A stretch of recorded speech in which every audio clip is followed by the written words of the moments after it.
Hey guys, how's everybody doing? Welcome back. We're getting up, getting running. Give everybody just a couple more minutes, and we will get started. Hope everybody had a great holiday and a happy new year. Marios wants to know if we can make Baby Yoda. Maybe we'll put that on the list.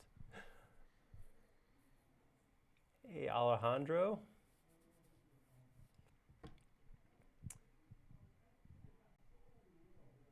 Where's everybody from?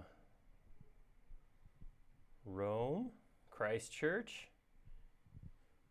We're playing the part of Saturday morning cartoons for Me Too in Christchurch, New Zealand.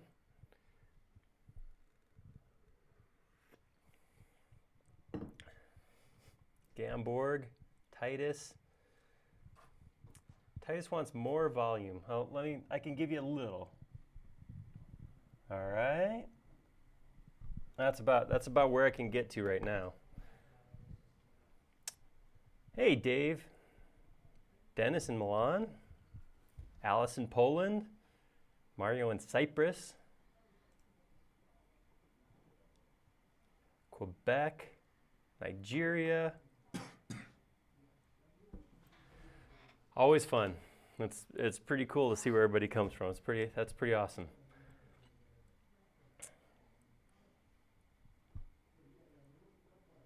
Quebec, or I believe as it's pronounced, the proper pronunciation is more along the lines of Quebec, I think.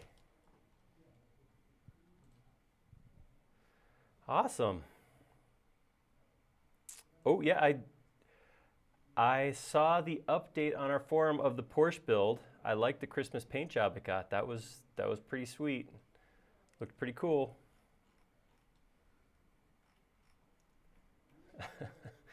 Texas, the country of Texas,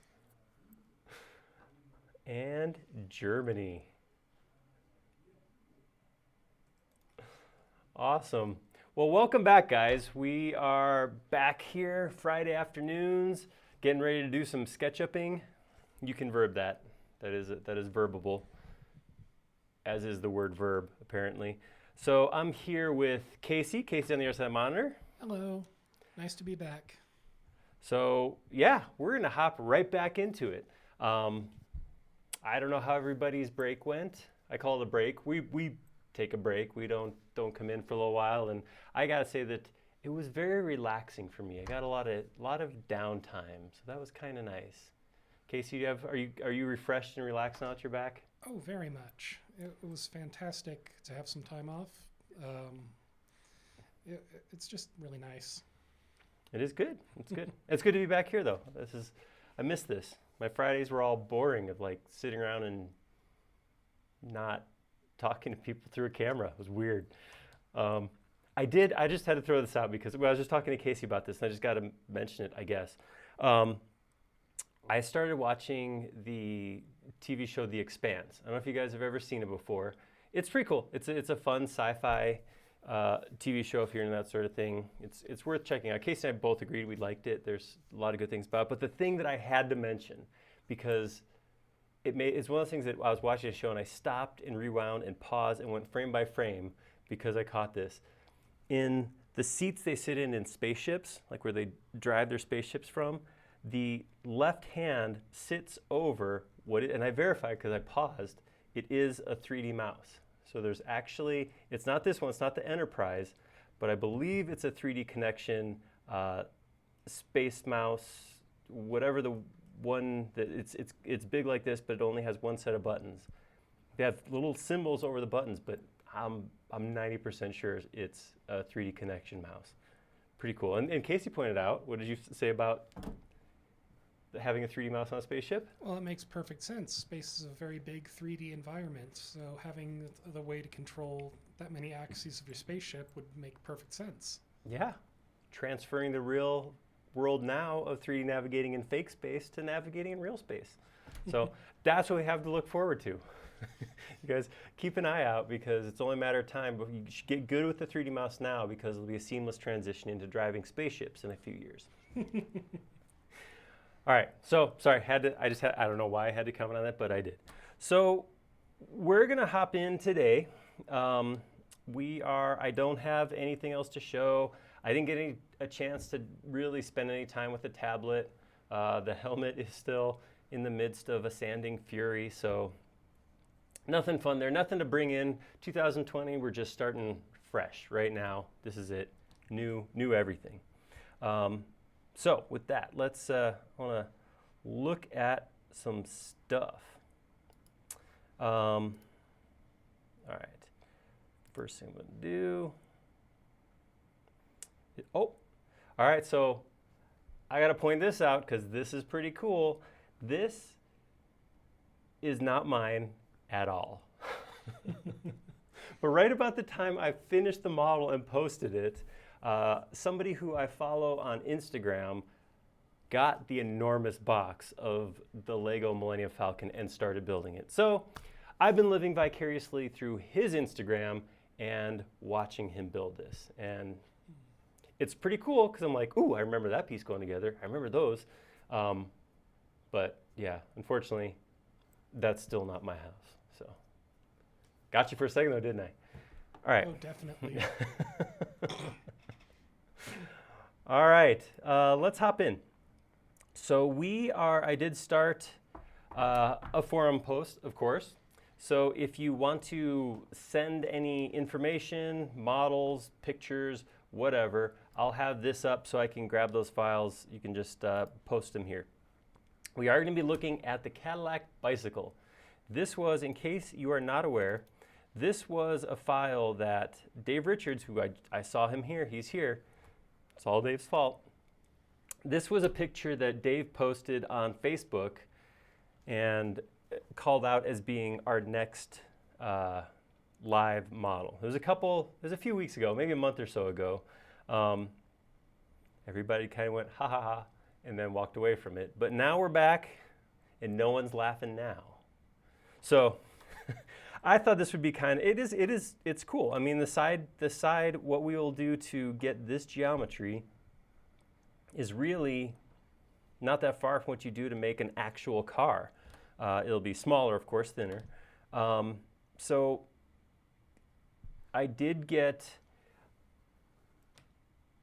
don't have amazing set of pictures. I was able to find a total of 3 pictures, but they were good pictures. So this is the front end, kind of front half. The back half you can see real clearly, but this is another view of the front there. You can see the console and steering wheel, and then I got this one, which is a shot, which is what's missing from this big picture, is a shot of the front. So you can actually see there the bumper, the grille, the headlights.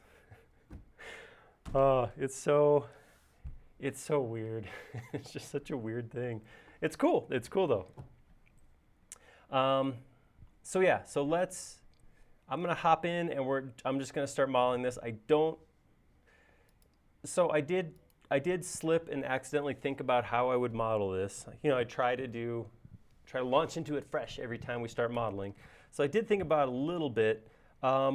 There's a couple ways we could go on this. So I wanted to throw this out to you guys and see if anybody had any strong opinions or any opinions at all. So one thing is there is no real clean side view. So I think what will end up happening is a lot of this will get we'll sculpt it by hand and just verify the proportions are okay. I don't really have a picture where I can really match. I could try to mess with lining up a Photomatch, but it'd be a whole lot of work and I don't know I get much benefit from it. So I'm just gonna kind of sculpt with this as an inspirational picture and just work from there. The real question I wanted to ask you guys was, how do we want to go? Do we want to stick to like native tools and just try to draw this with normal curves, or should the body be done by modeling for subdivision? So I want to throw that out to you guys. Let me know right now what you think would be best, because I could see ways to do either one. This could be totally doable with native tools and just some rounding. I mean, it'd be a little bit of work, but this is also a good candidate for some light subdivision. So tell me what you think. Vote. We don't have a voting mechanism, so vote by writing native or sub D? So go for it. And I'll just sit here and wait for you to vote. No, I'm tired of all this waiting. Okay. So far we got one sub D. Dave Richards says he wants to subdivide. And Dave gets 2 votes since it's his idea. So I know, it's not, I don't make the rules. I just, that's how it works. Oh, we got 2 natives. And then we got an either. Got another sub D. Oh, we got several sub Ds. It is, it's funny. A couple people commented on that while votes are coming in. Somebody did say, it's a weird looking bike and I wonder how it rides. And I can't imagine, I mean. It can't be practical. It can't. I mean, I know there's room for the front wheel to turn in here, but I'm just looking at it going, man, I can't, it's got to be a cruiser where you mostly go in a straight line and take big, like a Cadillac, right? You take nice, big, wide, slow arcing curves. Whew, man. Oh, I thought Sub D was going to have it locked down, but looks like we're going to be going with native. That's okay, because if we come back and do Baby Yoda in a couple weeks, he'll be Sub D for sure, because he's so smooth. All right, and Casey has to watch Mandalorian before that happens, so. Oh yeah, it's actually on my next thing to watch. It's on my list. I mean, words are difficult right now. It's my first week back. Speaking of things that are difficult, I gotta stand up a little bit. I had to show this shirt I got for Christmas. 5 out of 4 people struggle with math. I was given this by my amazing wife. After the last stream, somebody commented on how math was my nemesis, which is true. Not real good with spelling either, though, so. I'm terrible at spelling. I'm just absolutely abysmal. And technology's just making it worse for me because autocorrect takes care of everything, so I don't even hardly try anymore. All right, so I'm going to come in here and I'm going to import one of those images on my desktop. I'm going to bring in the original image.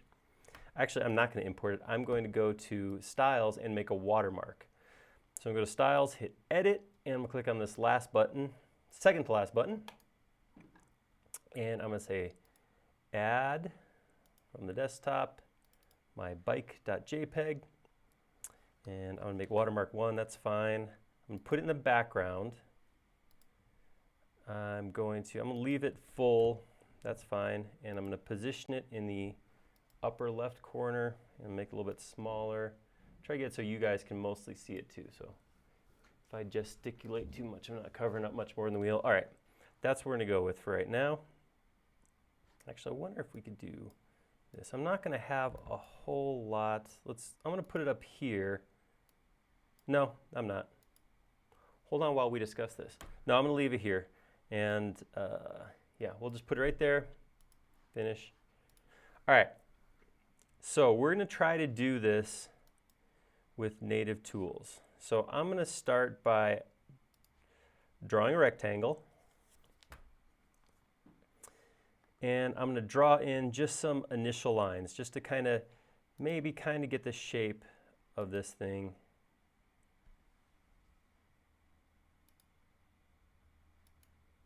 And the idea here really is just to give me something to start from. I'm going to put the fin on afterwards, so I'm actually just going to make this sans fin, something like that, and it looks like that comes along, and then looks like this isn't quite long enough. Drag this out. It's actually looking like a kind of a cool shape all its own right now. So something good's going to come out of this. I don't know what exactly, but all right, I'm going to come over here. I'm going to make a circle.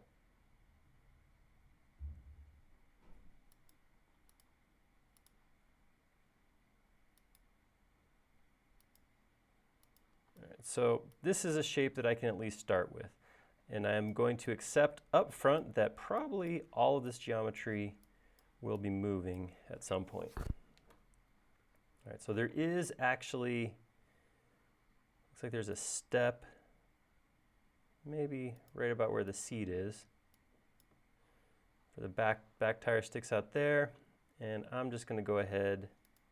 I'll keep them as separate faces, but I'm going to add this geometry on here because I'm having a hard time visualizing what's supposed to happen without it.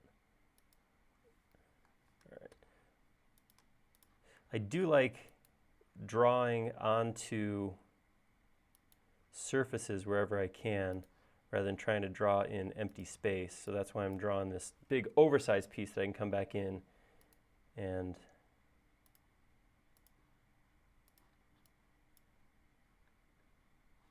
all right, so something like that. I still, I think I got to go even more. What I need here, I need to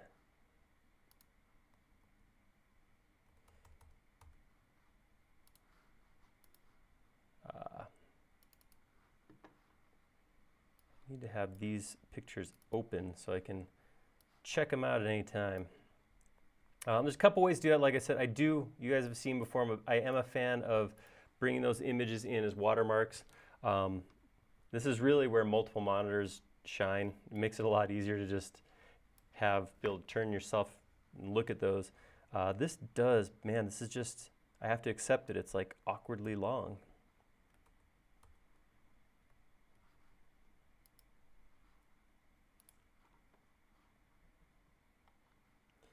So I'm going to come down like this, and then I'm going to come out almost straight.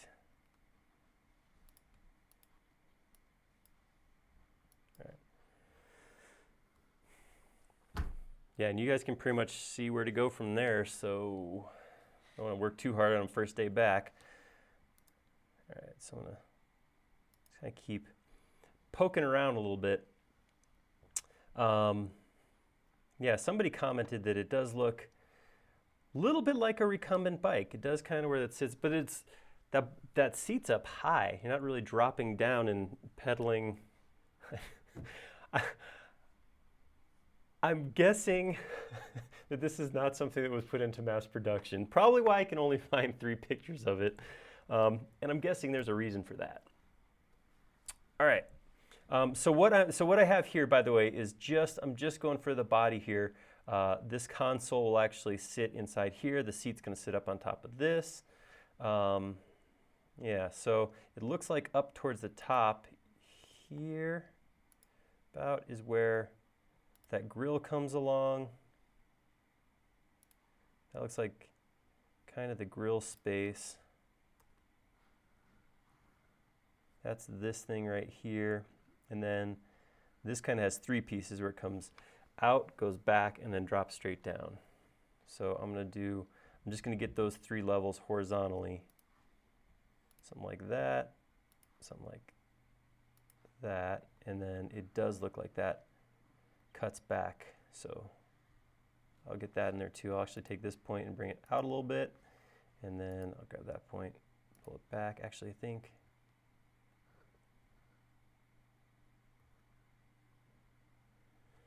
yeah, that's okay.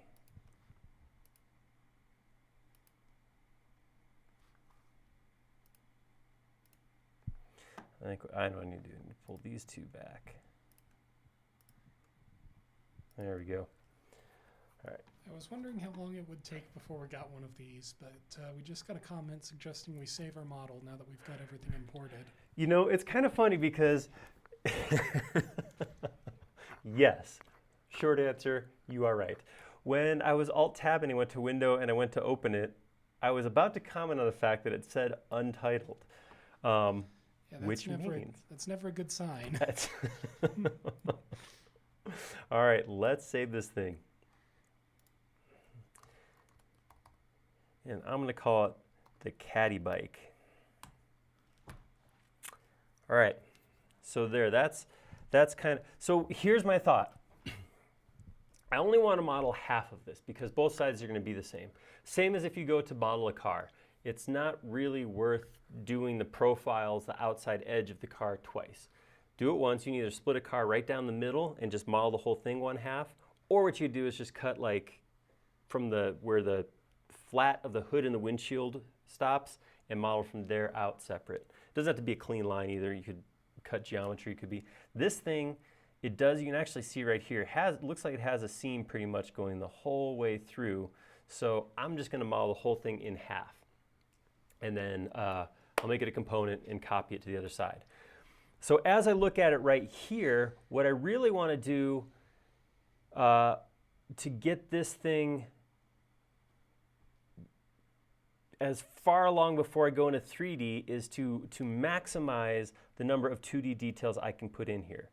So this is going to mean stuff like this is a straight line. I want to put an arc on that. Same thing here. This looks like it's a little bit of an arc up, kind of rounds off, comes down. That actually looks pretty straight, but this has an arc here. So I'm going to do all that arc work and soften edges as much as possible in the 2D profile. That's going to make it so that when I go into 3D, I can just pull it out, and then the only thing I have to worry about softening then is like this right here. So I'm going to put round that corner either with an extension or by doing a push-pull, something like that. So I'm going to start into that. I think this piece right here I'll model as separate because it looks like it's an extra piece on there. Same thing here. This will be separate. So basically what I want to start by is everything that's teal in this picture. So I'll start there. All right, so I'm going to come in just with a standard arc, go from here to here, and just put just a touch. Just like that. And actually that makes it look like maybe this should go down a teeny bit. Same thing here, arc from here to here. And it's very shallow. You can see it's not like a big, but it does have a little bit of an arc there. On these pieces right here, this is actually, I'm pretty happy with this profile. I might pull this point up ever so slightly. The only thing I'm going to do right here is soften these corners. So this corner right here, this corner right here, they don't look like they're not sharp like that. So I'm just going to grab an arc at tangent. There we go. So just enough to smooth that arc out, not a lot. Him a save, because I can. All right. It's always a good idea. All right, so up here, what I actually think, I want to do something more like this. And maybe my other pictures will show this better. Nope. I'm kind of wondering, this almost looks like it comes back in like that. Or I got to do the weatherman thing because I'm backwards on there. But I got to almost come like this with that curve. So maybe I will do something. Let's start by throwing a curve across here. No, I'm not. All right, so I'll go from here to here and put something like that.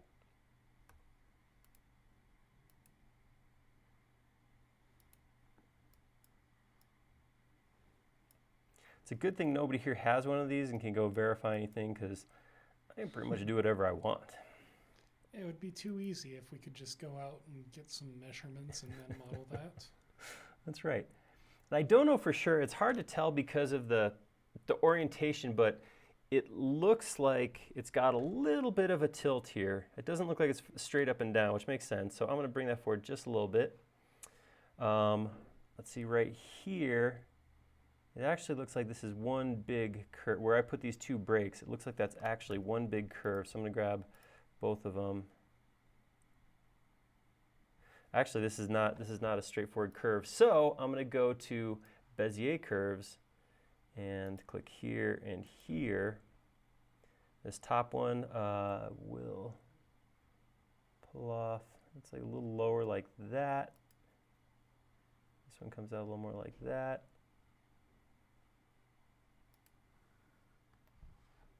I think that'll work.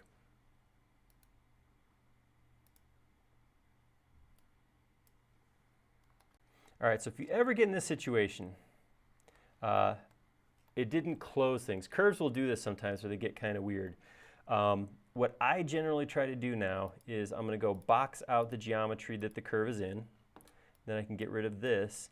And all I have to do is worry about closing this face right here, rather than deleting the whole surface. A lot of times when you get rid of a big complex surface, it can get harder to close because it's big and complex. So anytime you can simplify your own life by making that small, it's going to be a good idea. All right, so now this looks like it kind of curves the other direction. See, it comes this way and comes back around like that. I'm going to do just a standard arc there and pick up. So we've got a question in chat. All right. Why don't we use perspective Photomatch to get things a little more precise? So and I think you kind of answered that a little bit already. Yeah, actually, that was where I wanted to. I wanted to come in and use Photomatch. So with Photomatch, what you need is some absolute parallel lines. So I need 2 lines going one direction, and 90 degrees of that, I need 2 lines going the other direction. And I have to have those in the photo. That's what's saying I could probably fake it, because I could say here's a line here, and then maybe I could use this line right here, and then coming this way I could use this line, and then I don't know what else I'd use, maybe back here, but they're not very well spread apart. So the ideal image for a photo match is like a building looking at the corner, or a room looking into a corner where I have those lines that go towards vanishing points. Anything where I have perfectly parallel lines is not going to give me a vanishing point, so it's not going to give me perspective in the model. So I was thinking about messing with it and trying it, but I just don't see good enough geometry here to make that work. I don't know. I could try it, but hey, you know what? We got like 3 hours here, and I'm almost done. So maybe we'll come back to it. I'm worried that, for one thing, I don't know how much stuff is actually parallel on here. So I could get horizontal here, this way on this one. I guess I'm saying that this is parallel to this. Well, and the other thing is the only thing that I'm going to get out of that is my initial roughed-in lines. I'm not going to be able to trace the curve, so I don't know. I'll come back to it. I won't blow that off. I promise. Yeah, we will get there. Casey will hold me accountable. He'll make me come back and do it. Most definitely. I'm curious to see how that would turn out. Yeah, unless we run out of time. No, I'm just kidding. I'm not scared. All right, so that's going to come in, give me a that curve there, comes down to the hood, and then it actually cuts back in to where the grille and the headlight are. So I'm going to do that. I'm going to cut in here, cut out here, create an arc. We've got another question. Is this the free or the pro version? And this is the pro version. You can tell because we use extensions from time to time, which are a pro-only feature. Got it in one. That's right. I have nothing to add. Well, I suppose you could use the 2017 version of Make, which also supports extensions, but at that point you're using a piece of software that's several years old, so you're bound to run into some complications getting it to run on a modern operating system. So there's technically a way to do extensions, but it's not exactly supported these days. All right, so I'm just doing a little more sculpting here. Just kind of working my way around here. Like I said, I'm not trying to worry too much about detail so much as just, this is kind of the equivalent of a massing model in architecture, where I'd go through and just start putting pieces on there. I know I said I was going to do this separate, but I'm going to, again, just in the interest of massing this out, I'm going to come in here and say, all right, here's where the metal part of my taillights pop out. And then I will go parallel to this piece, run that long, down here, looks like we could go like that, like that, and I'm just using that inferencing line. The end of the arc is all I'm using to run that line long. So it's going to look something like that. Just on the topic of the Looks like conversation going on in chat, Stability really depends on what drivers you're using and operating system that you're using. If you're using an older version of an operating system, then 2017 probably is a little bit more stable for that particular OS and driver configuration. But if you're using something that didn't exist at the time when 2017 came out, then you're going to run into some problems. So it really depends on what version you need as to what is going to give you the most stability. And there are some extensions that only work with certain versions, you are correct. But it really depends on what extensions you need. There are some times where you won't need all your extensions to finish a model. And if you're on certain OSs, then it's going to really depend on what you need. Am I making sense? I don't feel like I'm making sense. Yeah, it's all relative, right? Absolutely. That's what I'm trying to say here. It depends. There is no flat answer to that. All right, so I'm going to mock, just real quick, I'm going to mock both where this console is, steering column, and the seat. It looks like this is the same vertically as horizontally, so I put one part of it. I'm going to copy that. I'm going to make that a group. I'm going to use scale to -1 because I'm still not very good at using flip along. I'm going to put it right here. This is why I made it groups, because I didn't want this geometry to merge. So I'm going to just drop it right on the top and say bring this line down to this line, and then I can explode that and get rid of these lines.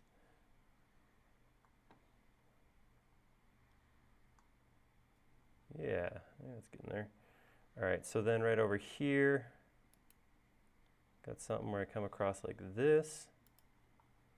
And then actually, this is a fairly good picture of this console. So it does come off at kind of a curve here. It pretty much dies right back, all the way back into the curve of the body, it looks like there. So it actually doesn't have a point there. But I'm going to come right here, I'm going to pull this back like that. And I'm going to draw a couple curves from here. Something like that. Let's see what happens if I just do this with the arc tool. Doesn't quite look right. It looks like I'm going to have to use Bezier to get probably both these. So when I go in to create a compound curve like this, a curve that goes one way and then goes back the other way, what I generally try to do is set a point where I want that transition. So looking at this, it looks like I got kind of it's arc a little bit and then it kind of goes sharp and then almost flattens out. So I'm thinking that that's going to be something like it's going to come up about this far, it's going to curve over and come across. So I'm going to put a line right there just to give me that point. I don't know if other people do this, it might be able to snap into place, but I'm just using that as a point of reference. Once I have that, then I'll go grab Bezier curves, click point 1, click point 2. Right here, like I said, is going to go parallel to this line right here. So I'm going to bring it up like that. My next one's going to go almost parallel to horizontal. That gets me that first curve. Then I can take this point and this point, again, grab my first one and have it come across here where that console's kind of flat. And then have my next line, actually have that die up into there. So let's see how that looks. Still doesn't look perfect, it looks too big. It looks like this curve actually has to kind of drop down.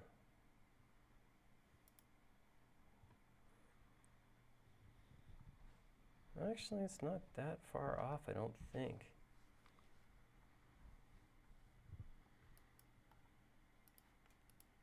This is where I gotta say, I love 3D software, and I'm not, obviously, I got a fondness for SketchUp, but it is so nice to be able to visualize things like this in actual 3D space rather than trying to draw this in 2D sections or just get really imaginative.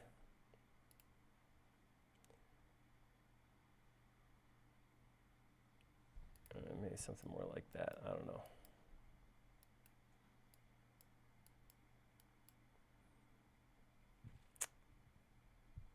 All right, I'm okay with that for now.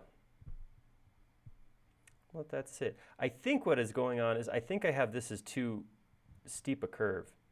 I'm kind of actually thinking that this whole thing needs to go back like this. This is such a long, awkward shape, man. This is so weird. All right, so with that there, now I can come back this way and continue that line this way. All right, I think that's a little closer to what I want.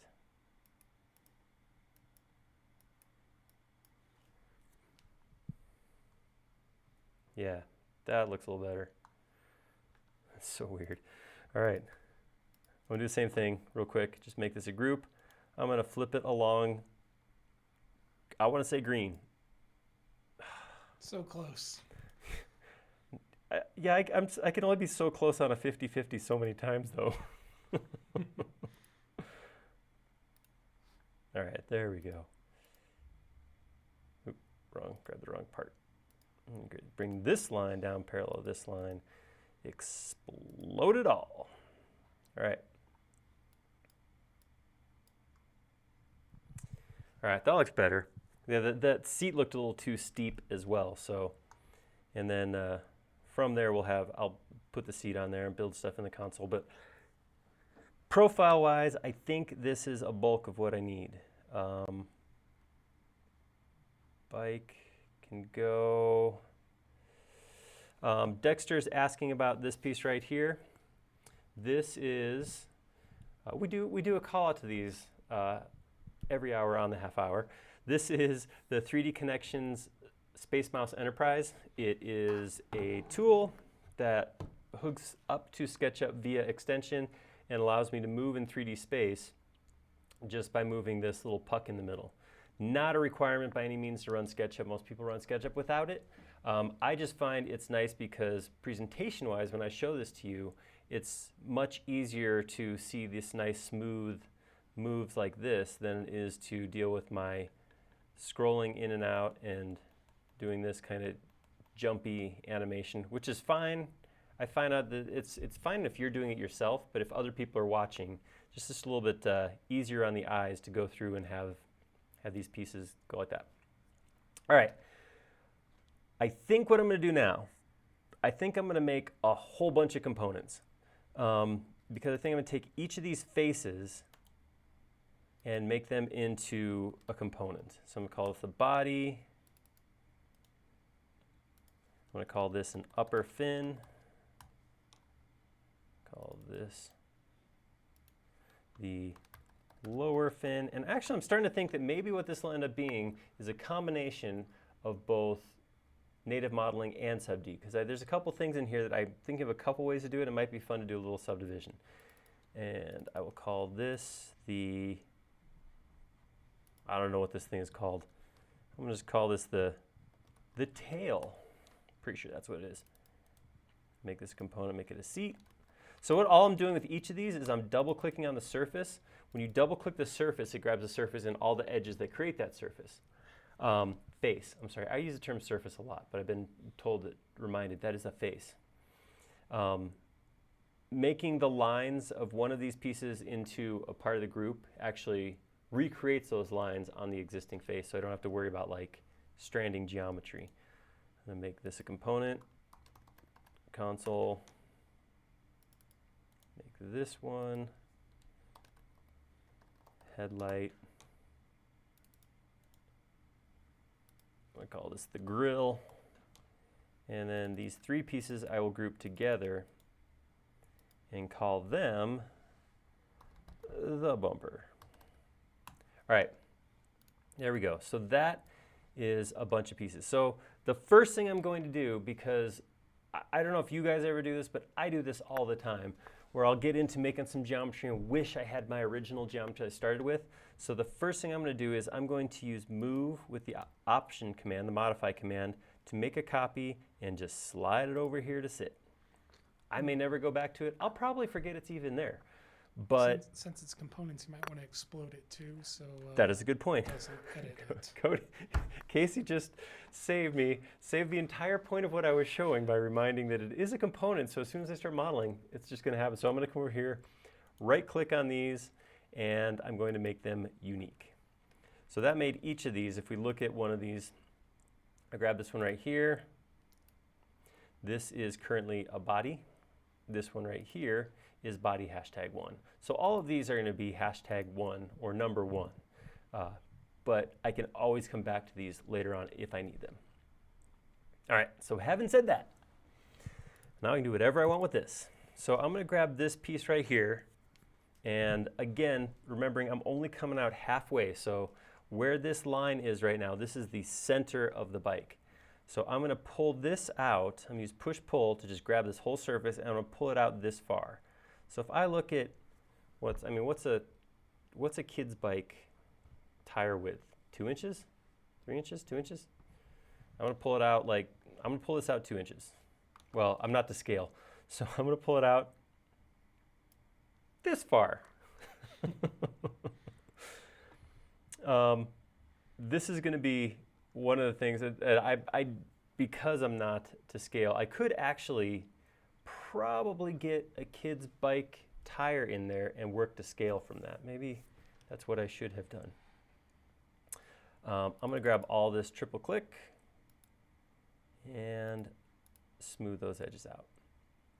All right, so that's the first piece. I'm not going to worry about pulling out any of these other pieces yet because I want to spend time just on the body first and then let these other pieces merge in with that. All right, so let's talk about rounding these pieces off. I really created some challenges for myself here. So some of these pieces aren't going to round. We're not going to round out much. This piece and this piece are pretty close to square. The wheel well I won't worry about rounding out. This piece right here, here I won't. But this, I'm going to have a nice long rounded spot right here. So I'm going to start with that one. What I want to do is I want to actually create, so here's my impulse. This is what I would think to do initially, is to do something like this. Oops, I exited my group. Would be to do something like this, maybe from the middle there. Give me magenta. And now grab this whole line. Let's say before I do this. Grab that, and I'm going to say, follow me, and click. Oh, what's going on? Do I have hidden? Oops. I had a hidden line there. I don't know why. All right, so I'm going to grab this whole path right here. And I'm going to say, follow me with this. And look what's going to happen. So a lot of it looks okay, but there's definitely some weird things, namely both ends.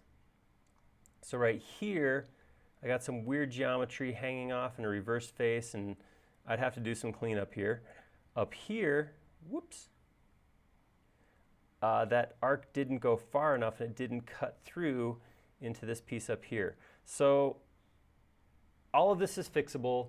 It really wouldn't be painful to go back and fix that, but a little teeny bit of extra work right now is going to make it so that is so much easier. So what I'm going to do is I'm going to grab this surface I just made, and I'm going to copy it straight down, just right down the blue axes. And then I'm going to draw a line from here straight down to there and get rid of that arc off of there. So I created this. I'm basically putting an extension on the arc, a vertical line extension that's going to start my geometry here and then run up into that. Same thing up here. I'm going to grab this last line, so I'm going to click right here and just continue along the magenta until it's well beyond the edge of the geometry. Then when I go to select my path, I just want to make sure I select not just these three pieces that make up the body, but also my extended geometry before and after. And actually, after having done that and looking at this, I think I want to make one more change before I do that. I'm going to grab this piece right here, hit scale, and make it not quite symmetrical.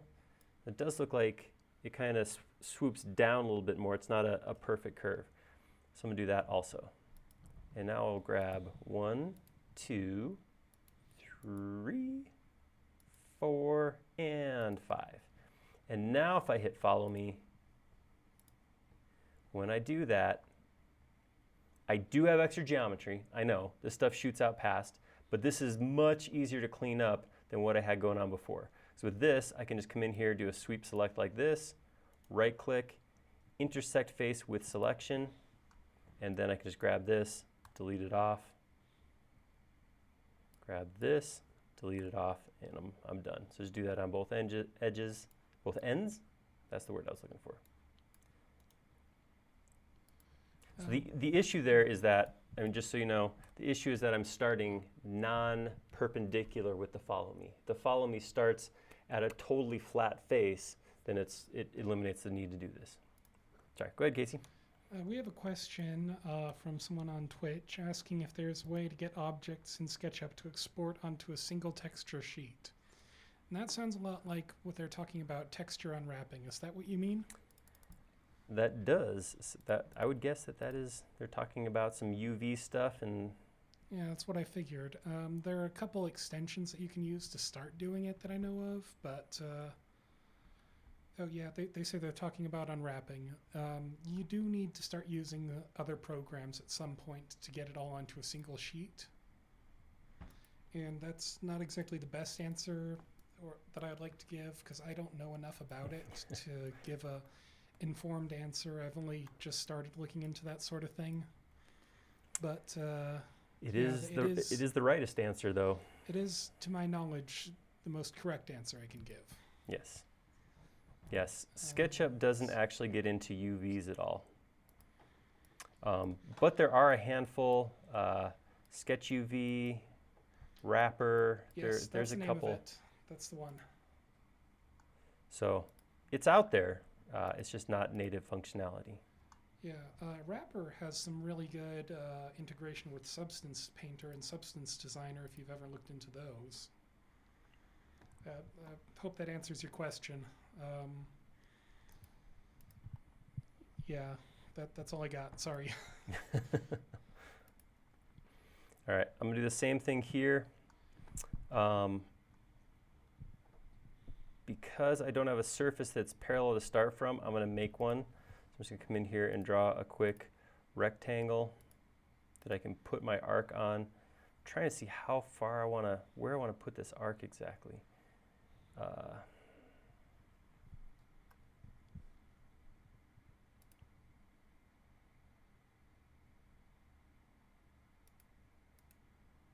Oops. Took my eyes off the screen for a second there. So I'm gonna go like this. I'm gonna do this. I'm gonna do the same thing I did before, because I'm gonna take that, and one of the things I could have done is I could have grabbed that arc on the front. I could have saved it, but I didn't. That's that whole story. I didn't do that. All right. So now same thing as before. I grab. Oops. I drew it all. Oh, Control. If you've ever done this before. It's my first time doing it ever, training instruction. I left context. I left my component and started drawing out in nothing.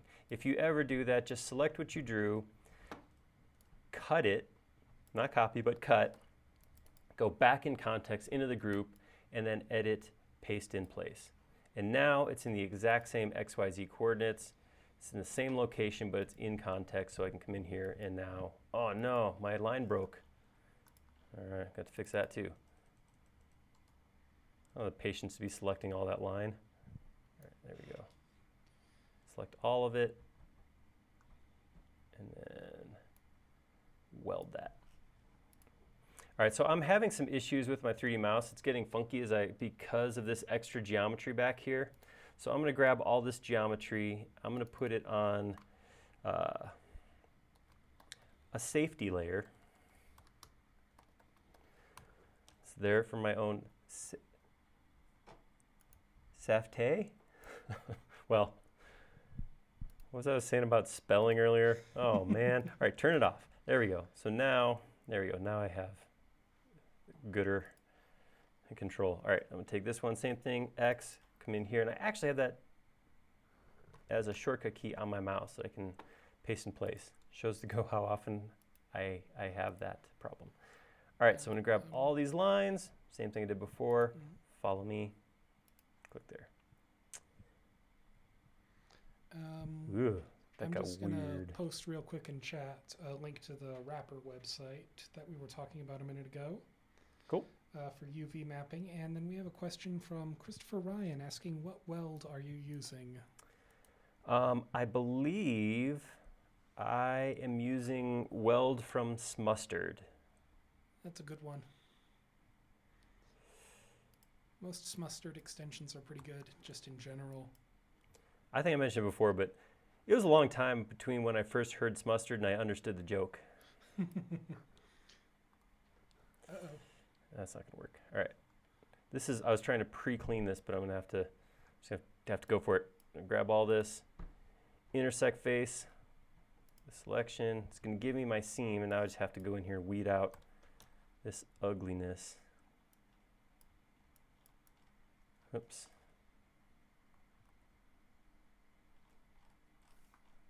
So what I gotta do now is get rid of the surfaces without accidentally getting the lines that cause the breaks in the geometry. Sometimes I'll do this with hidden geometry turned on. That way I can actually see where the breaks are. But I think most of this is going to be simple enough that I don't have to go in and do that.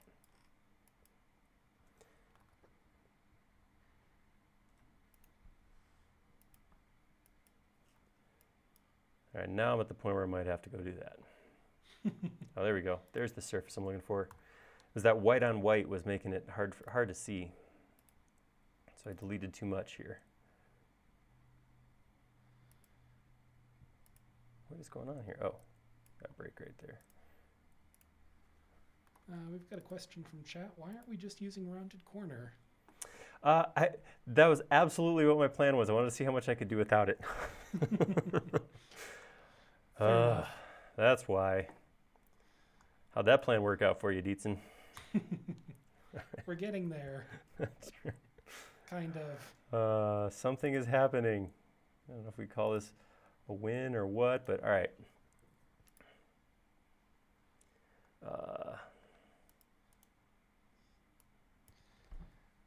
Yeah, I'm going to agree with chat that there is no shortage of complex geometry in this one. Oh, man. I don't even know what happened here. Oh, yeah, I do. So the way those two arcs met, it got funky. All right, I'm not going to spend too much time cleaning this up. You guys don't even want to sit and watch me erase geometry. I just got to really address this right here. So if you get to this point, this is reality. If you're going in stitching stuff up and you get to a point where you have something that won't close, this is when you want to turn on hidden geometry. And here's the thing that's going to happen a lot. This right here. Geometry's all coming into a point. It's ugly. It doesn't need to be. So this is where it would be totally possible. It'd be very easy to come in and start making a big, crazy mess of stitching pieces together. But when this happens right here, you have this corner. Here's what what I'm going to say is the best thing to do. I'm going to go in here and get rid of not all of it. Actually, I want to keep some point. I want to keep this point. Get rid of all of that little mess there. And then I'm going to go in and just basically run everything back. I didn't get it. We were so close. It's just off plane too, so it's pulling my mouse. So from there, I'm just going to come in and redraw that corner. Mm-hmm. It's a very good technique. Yeah, eventually I've spent too much time trying to stitch together garbage when I realize, oh, if I just redrawn that. Problem is you don't always know when it's worth redrawing versus jumping in and actually making a commitment like that. All right, that looks better. So I'm just going to select all that, re-soften that. All right. We've got Dave. Right. He says, since we're going to be done pretty quickly, I just want to say I admire your faith in us right there. He's posted something else for the second half of today's stream. Come on, Dave. All right, I'll show everybody. In case you're not already on our forum stream, you're not watching this, here's what Dave thinks we should do with the second half. Good call. Where's that ban from forum button? Yeah, that's a consideration. That's a thing that someone somewhere could do. Mm-hmm. All right, I'm gonna do the same thing down here. I'm gonna go a little more aggressive, I think, with, okay, I'm already second guessing everything I just did, but I'm gonna leave it. That's always a good sign. Sometimes, all right, I'm gonna start a conversation, and I would honestly love to hear input on this. First, I'm gonna tell you what I'm doing, and then I'll bring up the topic of conversation. I'd set my lines to extend so my follow me will go past again. My issue right here, by the way, was just that tight curve. I had a curve here that was much smaller than the actual curve I was pulling down, so that's what caused that issue there. This one is going to be, I'm going to pull it up long. I want to create a flat surface now, a surface perpendicular to this one. I did a video on this. There's 3 different ways I can think of to do this. I'm going to do the quickest one, which is to temporarily align my axes to that line. And then from there, I can draw a line on axes, green, blue, blue. And then from there, I can just put my arc on there. And then I'm going to scale that then. A little smaller this way, a little bigger this way, just like I did before. And once I'm done with that, then I can just say right click and reset my axes. It'll put it back at the origin where it was before. So I don't know, I'm sure there's other people out there, that's what I want to check, who I don't consider myself a perfectionist, but there are times like that where I go, oh man, I really want to go back and just redo that. Does anybody else run into that? How often is that an issue for you where you find, like, instead of being productive, you redo your own work just to make it good enough for you? You guys hit that? Am I speaking truth to anyone right there? Oh, definitely. All right. It happens to me all the time. This has been, oops, I missed a face that I was trying to intersect with. I missed both the faces. All right. It's been an experience for me on this channel specifically because obviously we're working with a window. I don't want to do this for, days. I want to finish this. But man, there's definitely times where, I didn't take it far enough. Look at that, just short.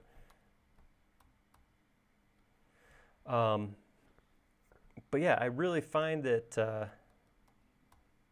there's lots of times where I want to keep going and redo my own work, maybe to the point that it becomes not so good. Yeah, knowing where to draw the line, no pun intended, is important. Titus says he feels that all the time. And he made a comment about saving. I didn't read the rest of the comment. I just saw save. And that's when my brain clicked into go save mode. Dave hits it. I think it's probably good, right? It's for me, I try to tell myself it is part of my striving for perfection, like to do the best work possible. I really, at the end of the day, anything I do, whatever it is, whether it's recording a video, doing one of these live streams, our podcast, whatever it is, I want to be done at the end of the day and go, that was the best. That was the best I could do. I'm proud of the effort I put into that. I think that's where I want to walk away with any given effort that I have. So I try to think it comes from a good spot, but man, sometimes it's just a pain in the butt, never thinking you did a good enough job. So, I don't know. Yeah, it reminds me of a quote. Just because perfection is unachievable is not an excuse to stop striving towards it. I like that. That is good. I can never remember who said it, but I like it. it was a good one. All right. It looks like I got another arc going up here. So pull that back like that.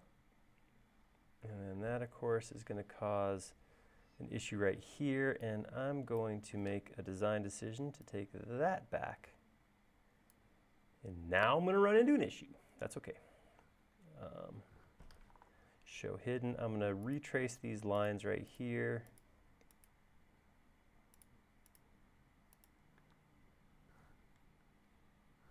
I don't know how this is going to work out, but I'm going to try it. I'm going to save and then try it. All right. And I'm going to grab all of this plus this. I'm going to say follow me with this. Nope. That was not a solution. All right, then instead what I'm going to do is I'm going to grab this, and if you ever get to the end right here where I can't go anymore, if you hit the modifier key to create a new face, it'll let you pull it through so everything overlaps, and then I'll just intersect face with selection. I am going as far as I can without using round corner, I admit. That's the whole point of today's stream, in a way. Apparently. Is to go as far as we can with SketchUp in general. That's often the way it is. All right. And then I can, cool. All right. Grab all that and soften. All right, so once I soften it, it really it all ties together anyhow. So that's good enough for me. All right, speaking of good enough, I think, oops, turned it off and then forgot to turn it back on again. I think that's going to work for my initial pass of the body. There's details to be did. There's other pieces, but right now I'm going to say that's what I want. That's good. That's, you know, Dave, I hit that all the time. What Dave just called out on YouTube is going in, doing it once, and while you're doing it, finding a better way to do it. And then you're stuck with, well, I got the thing done. Do I go back and do it because I can do it faster now? Or do I just put that in the bank for next time? That is a big thing that I run into, because I love, when I look at what I pursue as a maker or a creative, I like to pick out stuff that I don't know how to do. I don't want to sit around redoing the same thing, so I generally pick out stuff that I don't know the solution to. And then, then I go in and figure out how to do it, and by the time I'm like, I know how to do this now, I've lost the creative excitement of doing that thing, and I throw it aside and go grab something else. It's nice and satisfying for me because I get to always be learning new stuff, but I never really get to the point where I'm really good at anything. So, yeah, I guess that's a double-edged sword right there. All right, let's continue on with the teal. Nope, actually, before we go, I want to do these fins because I'm excited about that profile. But before I do that, I do want to come in and I'm going to have to figure out how wide these taillights are so I can get this shape in right here.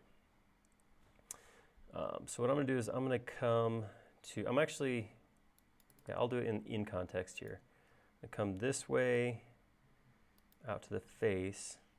I don't know if I have a better look at the back end. I'm going to say these taillights come out to the same size as where this face is. So I'm going to put a circle right here.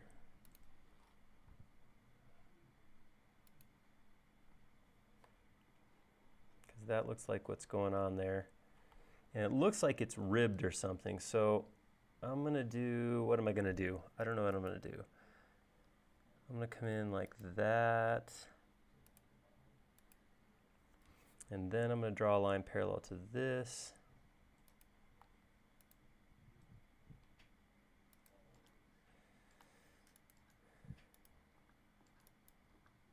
grab that, and I'm going to rotate it like that. All right, and that's going to tell me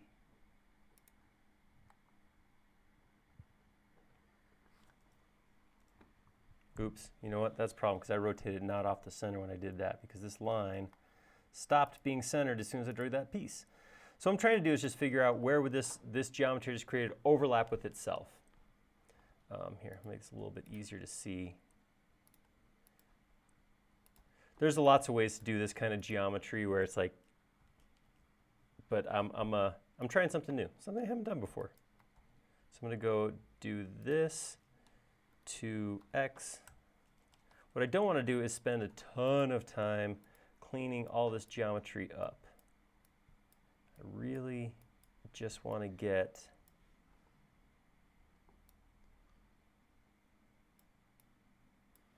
that. That is all I'm looking for, right there.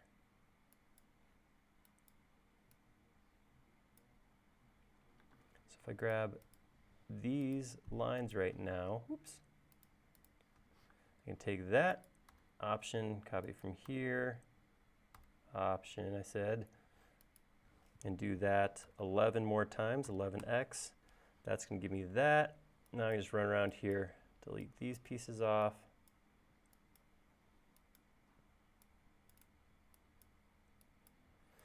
And then I can pull those into 3D space.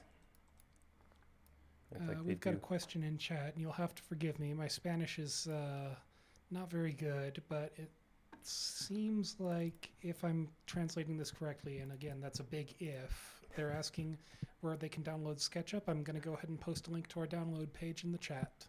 Perfect. Casey's got you. All right, I'm going to push this in ever so slightly, and I have a dome. It's not a perfect circle. It's kind of a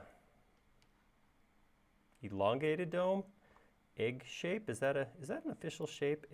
Eggish. So what I'm going to do is go from the middle and draw a line out to where I think I want that to come. And then I'll go ahead and, again, I like drawing on surfaces wherever possible. I'll come in with not a standard arc, but again, I will draw a Bezier curve from here to here. So come up a little bit like that maybe. There we go. And then I can grab this circle, follow me with that shape, and get that shape. Okay, cool. So that is what I want. Yeah, so that's going to work for right now. I'll come back and continue to work on fleshing out the rest of this, but just to do the fin, I wanted that geometry. So with the fin, this is where I was debating what I want to do. So I can think of a couple ways to do it. One way to do this fin would be to subdivide it. So to subdivide, first thing I do is I'd come in here, get my approximate width, something like that. Actually, it's too late to subdivide because I already softened everything. I got these. If I had left those hard corners in there, I could subdivide pretty easy. So what I'm going to do, hyperboloid. Ooh, that's my new word for today. Thank you, Titus. That's quite a word. Can I use that in reference to an actual egg? Can I refer to my breakfast as being very hyperboloid? All right, so we've got a question. What version of SketchUp are you using? It's the Pro version because we're running several extensions. That is correct. You can tell because it says SketchUp Pro right in the middle at the top of the window. Specifically, we're running the 2019 version. I believe it's the latest update. It should be. Because I always install my updates. Mm-hmm. Maybe. I think it is. I don't know. Yes, pretty sure. Pretty sure it is. All right, I'm going to do the same thing here. I'm going to get, because I want to take kind of a real long curve and just swipe it down this whole face to make this piece right here. I'm going to do that by, again, same thing I did before. I want to get something parallel Let's see, how far do I want to go as wide as that? I want to go vertically down to not that far, maybe halfway down. There we go.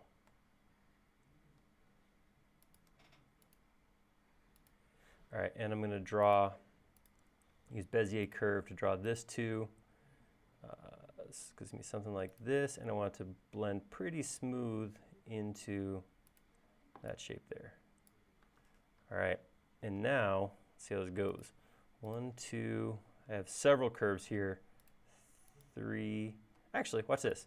I'm just going to double click this shape. No, I got some stuff there I can't unclick. Never mind.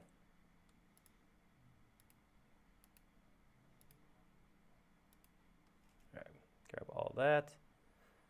Follow me. Awesome. I'm going to grab all of it. Right click, intersect face with selection. I just wipe out this. Looks pretty good. I'm happy with that.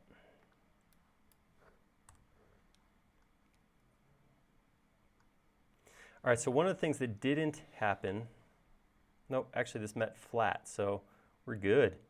Oh yeah, look at that. That's gonna be easy to clean up.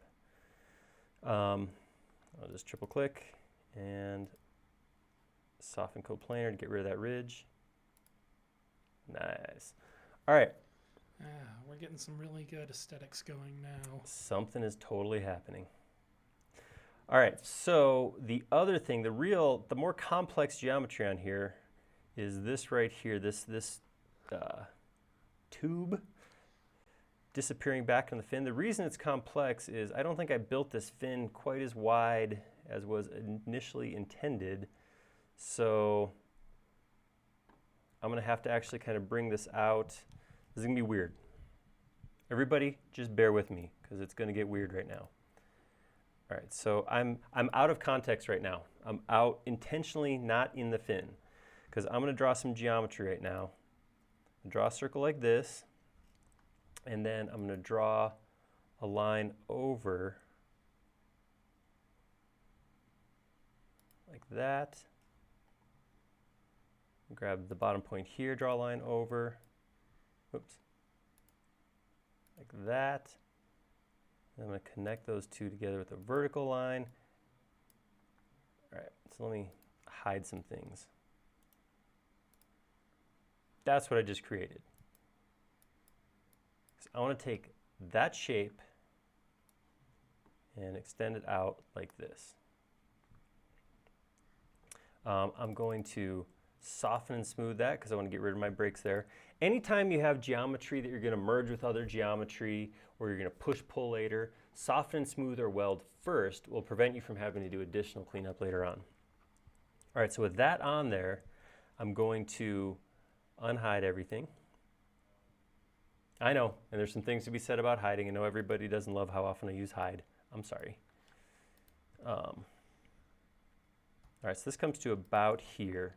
So what I'm going to do now is with this end selected, I'm going to hit scale. And I'm going to scale about the middle and bring that down smaller. We've got another question, and again, my Spanish is not very good, but it's about the joystick you're using in your right hand, I believe. This would be there we go. There we go. I just buried that geometry right back into the fin. This is a Space Mouse Enterprise. It's from a company called 3D Connection. It allows me to move in very smooth 3D space. Not a requirement for SketchUp by any means. You don't have to have it at all, but it is nice for presentations because it looks really good when we move around in 3D in smoothness like this. Words kind of fizzled right there at the end. All right, so I'm going to go ahead and post a link in chat in case you want to check out their website. Perfect. All right, so this piece I had, the fin I made before, I did an extrusion and a follow me to make the soft geometry. So that stayed as a solid. You can see right there, component solid. This right here, my raw geometry, I'm going to triple click and I'm going to make that a group. And now it tells me I have a solid group. So what I could do now is I could use solid tools to merge the two together. Now there's a thing that's going to happen. That thing is that this, which is now a named component, and this group, which is not a named anything because it's just a group, are going to merge together. And it's going to create a new group called merged group, I think, something along those lines. That's a bummer when that happens. So the way to get around it, and I'm only bringing this up because this has come up a couple different times. The way to get around it is to take this geometry, this group right here, I'm going to Command X, and then I'm going to hop in context. So now I'm inside this group. And I'm going to do the same thing I did a couple times before. I'm just going to paste in place, put that right there. Now I have a solid group in with this raw geometry. I'm going to triple click the raw geometry that's in here, make that into a new group. So now I have a solid group and a solid group inside my named component. So inside of my upper fin component, I have two groups. So now I can run solid tools to merge these two geometries inside the component without losing the componentiness of my component. Let's do that. I'm going to go turn on my solid tools, and I'm going to say merge that with this. Oh, so close. Something happened. All right, I was a little concerned this was going to happen. I'm going to come in here. Let's see. I'm going to grab this face, and I'm going to scale it down just a little bit. All right, I think that's enough. So now I'll grab this, merge that with this. No, still broke the geometry. I have no idea why. Odd. I wonder why that happened. Because I wasn't even connected to it by the time I got I was talking to another person earlier this week about the soothing process of hand stitching like that. He was on board with me. That was one of our product managers. And there's something nice about just going in and stitching like that. When you have to do it 7,000 times, it becomes less soothing. But yeah, a couple quick stitches, and I'm feeling just relaxed. All right. From there, that fin looks sick. That's pretty cool. All right, so I'm going to come in here now, and I'm going to work on this piece right here. So this piece is going to come out. The whole thing's going to be like rounded up here. This right here is going to come out and then taper. I'm trying to think of the best way to do this. There's so many pieces coming together. I think what I might do is, this might be where I use rounded corner to bring everything together. Let's see how it works. So I'm going to break this here. I don't want this tail piece I'm going to have run past that. So I'm just going to take this. Oh, I have some more hidden geometry. I do.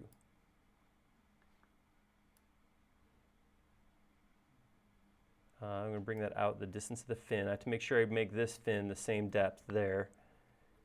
And then I come into this group. I'm going to grab this face right here, copy it, come back in here, edit, paste in place, and then pull. Actually, I'm going to grab that. Nope. Make that a group.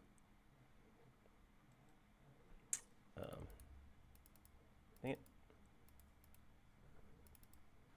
All right, so I got to hide the rest of.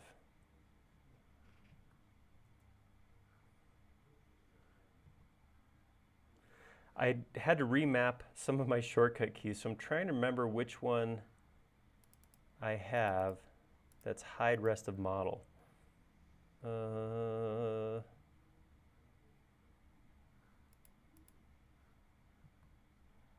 Nope. All right. To do it by clicking View, Component, Edit, Hide Rest of Model. Because I want to take this. It was grabbing other stuff when I double click because I had two surfaces in the same spot. But now I'm separate again. I'm going to grab this, make that into a group because I want to go into that group, and now I want to not be hiding the rest of the model. This is why it's so important to have a shortcut on here. I'm going to grab that, pull it out to here. I'm going to grab this face, use scale to pull the top down in there, and the bottom up to there. So I can see at this point, one of the things that I don't have the same curve above and below because I actually did separate curves here. So this is how the Aaron Dietzen signature model differs from the original design. Just pass that off as totally intentional. Got to be original, man. All right, so I'm going to take this now, explode to get it out of the group. I'm going to just do a quick erase right like that. This kind of goes along with hand stitching. When I have a bunch of geometry like that, I love doing that swipe to clean it up. It's so satisfying. All right, and then I'll take this up, get rid of that.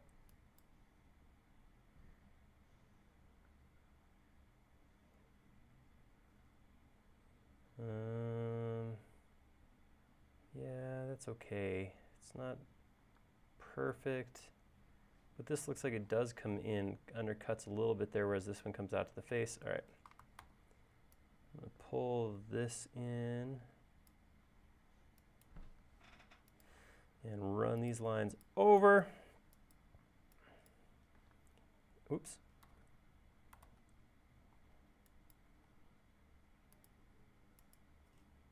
Am I off axes? No, I'm just drawing totally the wrong direction. All right.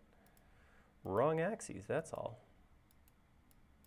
All right, I'm just going to push that in just a touch. All right, resoften that. All right, so there's a thing I got. So now, let's save that.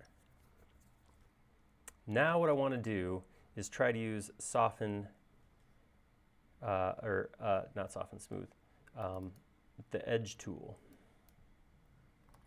What's going on here? Something didn't break here. Oh, there. A little bit of geometry needed. Right here.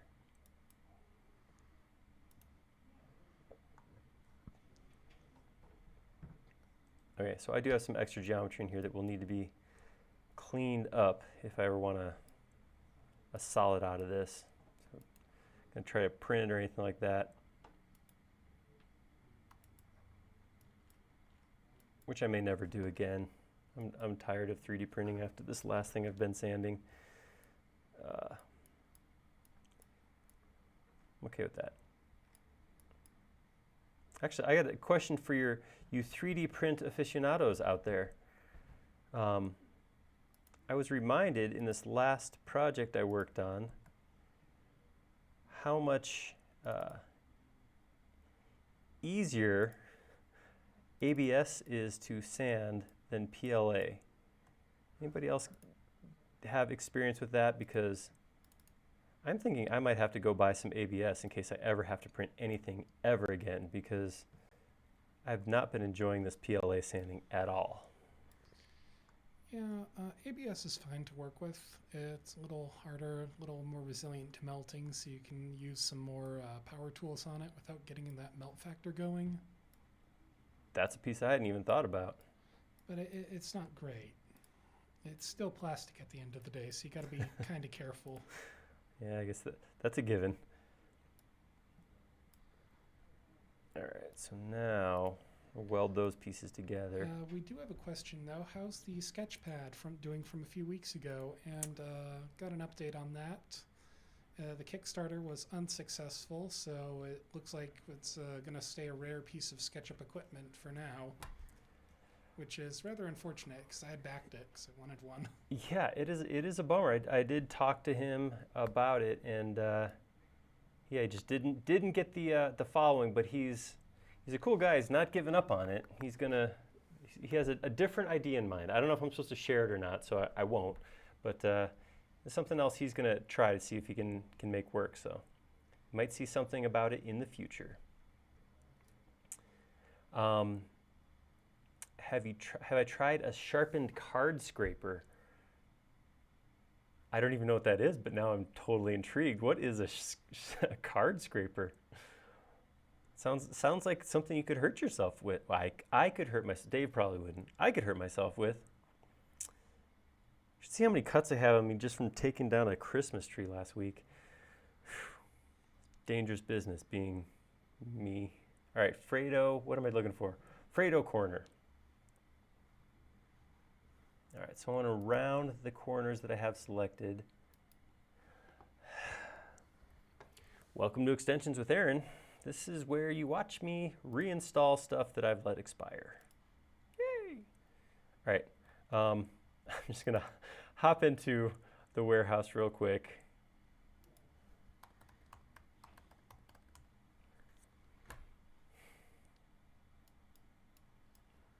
I think I actually have to go to, I think it's on Sketchucation. I had to go to Sketchucation, yeah.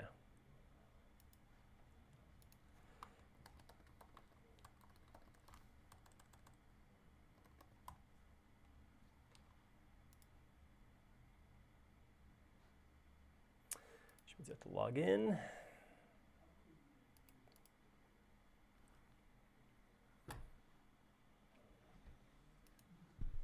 All right.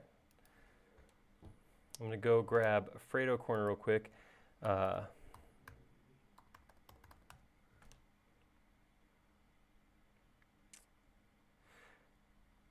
Yeah, I didn't. It wasn't an issue of my biggest. So I had two issues that I ran into with sanding the helmet. One, to download, it did awesome. I need to get.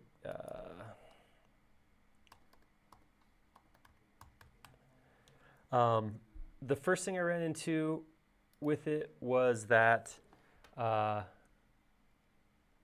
just the regular print lines. That was part of it. I did coat the whole thing in XTC, which is a thin, self-settling resin that fills the gaps, and it does an okay job. It takes away some details. You got to go in and file details back in. That was all right. The bigger thing that I have is I talked about in the very beginning, I'm like, should I subdivide this or just, I went for native tools again. And that ended up with kind of a mesh pattern of triangles that was visible once I painted it. So it's been a matter of going back and actually sanding the surface down to get a nice smooth dome. So in hindsight, that's the one thing I would have done with that is subdivided to a very high subdivision to get smoothness. The lines are okay. I'm kind of used to lines. But I had another piece, an older piece that was ABS that I went through and sanded as well. And I'm just like, I was like, it's like wood. It was so nice to get to sand, as opposed to ABS, which feels like you're sanding, I don't know, glass, something very hard that doesn't sand well. On the plus side, I get to use some of that aggressive sandpaper that I don't use very often, so I guess that's the upside. All right, so I just downloaded both those extensions, and I'm using Extension Manager to update them so I can use Round Corner, or Fredo Corner. I don't know if that just installed or not. Yeah, I don't think that.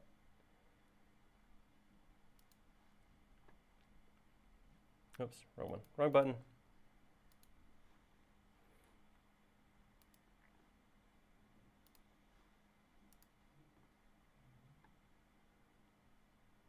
No, I think I'm gonna have to. Should have waited to have all that talking I just did. Should have done that now, because I think I might have to restart SketchUp to get Fredo Corner to work. I'm gonna try not restarting SketchUp and just go back in and reinstall it. But yeah, Titus is pointing out I'm gonna need to reinstall. I think that's true. I wonder if it'll let me install it right now though. Let's see.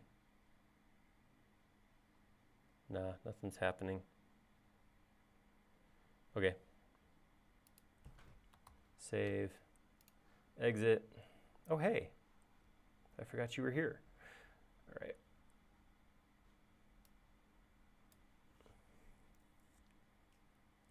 I did. I saved. I feel comfortable leaving because it prompts you to save before you leave SketchUp.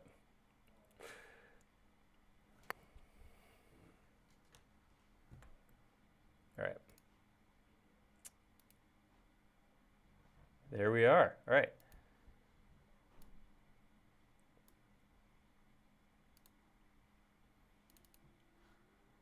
Okay, let's try that one more time. Grab this, this, oops, this, and this. Just those pieces. Hit. Yeah, I probably should have saw that one coming. I don't know why that didn't like that, but it did not like that. Let's try that again. I wonder if sometimes there's issues with line breaks like this.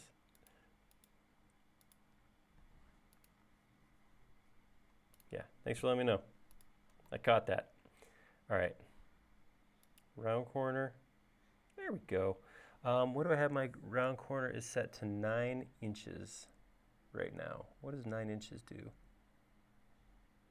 I'm not to scale again, so 9 inches is way past what I got going on here.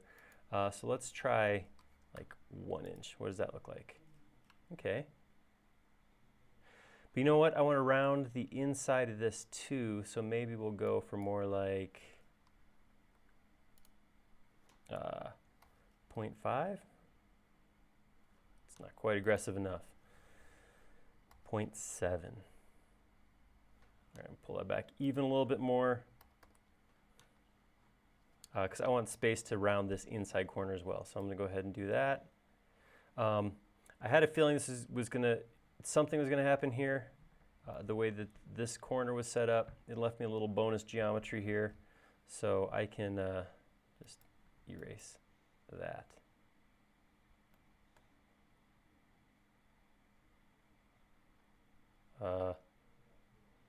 Actually, I don't know what it did. I'll look at my hidden geometry and see. Okay, so I just want to take this across like that.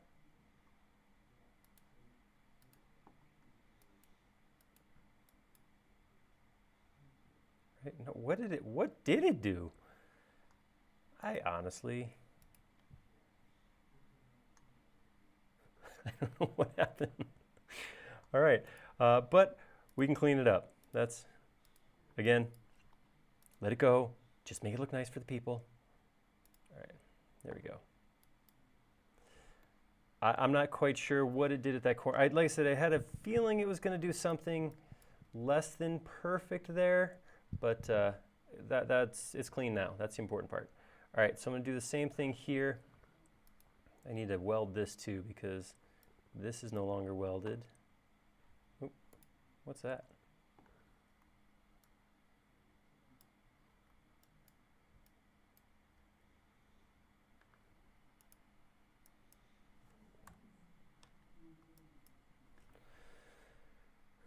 Have you ever done this? You're allowed to admit it because I'm admitting it first. Have you ever tried to erase something that's actually stuck to the face of your monitor? Yes.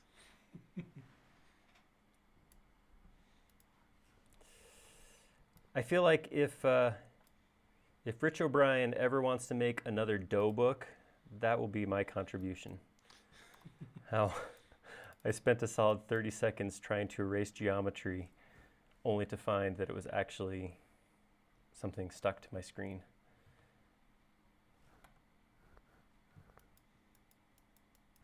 Oh, I can tell it's been a while since I've modeled because I keep looking at my shortcut keys to figure out what button I'm trying to push.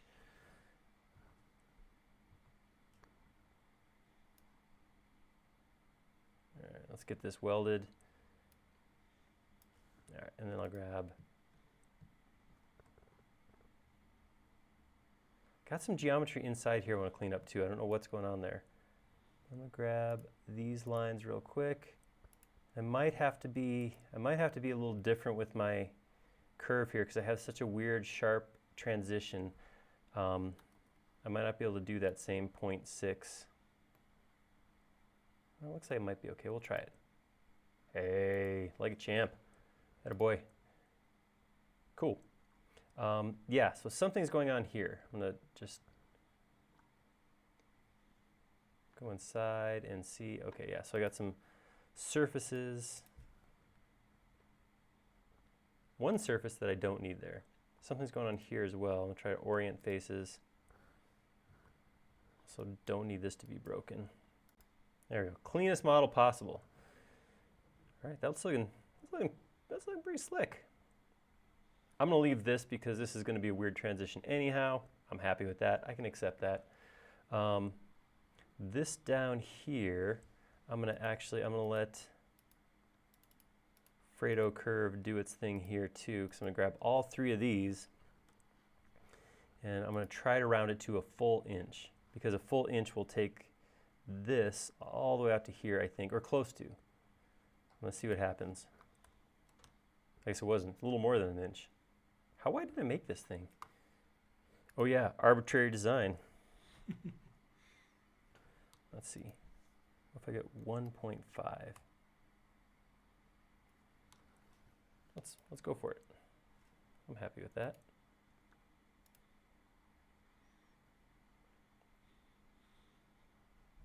I know I don't have it's not the perfect, like I said, this is the Aaron Dietzen model. So I got a little bit of a difference here, but I'm okay with it. I think it's close enough. It's gonna work for me. We do have a question in chat though. Have you All right. saved recently? No, I haven't. Actually, I did. I saved before I did that last follow me. So it hasn't been terribly long. All right.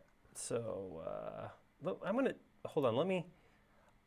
Allow me to check something real quick, because I don't know why my shortcut is not working here, but I want it to be working. So I'm gonna go to my preferences. I'm going to go to my shortcut, and I'm gonna look for rest. Hide rest of model is mapped to Shift Q. There it is. Okay, found it. I knew I mapped that somewhere, but I just did not have it. All right, so this one I'm going to bring this out to this distance here. Beauty. I'm going to pull this line out back this way. I'm going to run it long this way. And again, my fin's just off axes, so I'm going to realign my axes temporarily right here. Whoops. Right here. All right, and then again, I'll create, I'll try to create, there it was red. There we go. Rectangle like that. All right.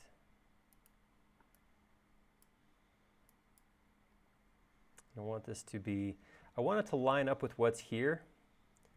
So actually, so it'll be right about, oh, that's right.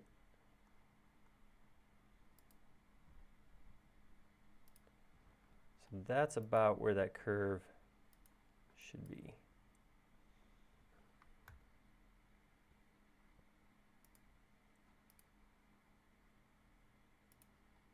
Let's see what that does. All right, so now I'm gonna grab this line, this line, and this line. They're broken by the interconnecting geometry. And follow me. Actually, I could have done a push-pull on that one. That would have worked just as well. All right, so my arc's not quite working out. Which I did think it was gonna. I did not think that was gonna work. It's not quite matching up there, which I think is kind of what I was expecting. Because I changed my axes to match this line right here, though, kind of the cool thing that I can do is I could actually just come trace this arc right here and push-pull this. No, because the face is not the same orientation. No, you can't do that. But I could take that now. Ugh. I'm on the borderline of having to do math. All right, let's see. I want to try something that I don't know is going to work. I'm going to push-pull that. This may need a disclaimer to not try this at home. I'm going to push-pull that all the way through to here. Turn on X-ray. Hide the rest of my model. Nope, wrong button. Hide the rest of my model. Grab that geometry right there. Pull it down here. So just pulled that curve. No, I didn't because it melded right here. Dang it. All right, let's try this. Push-pull like this. Now grab that curve. Not option. Just move that to the end of the curve.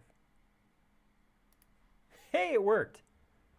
I mean, yeah, that worked, of course, obviously. I didn't know if that was gonna work or not. So because I couldn't push-pull because this is not perpendicular to the line, but I push-pulled in a little bit and then just grabbed the face and dropped it down.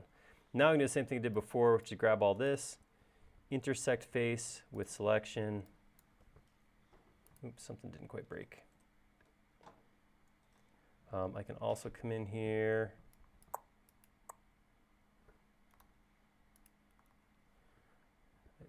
Something didn't quite intersect.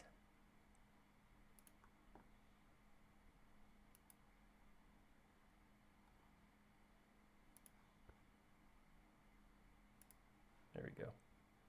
All right. And then I can just smooth that out. And that should, all done correctly, when I exit this group, that should look like it nests right into that chrome piece on the back. Ooh. I was about 60% on that working right.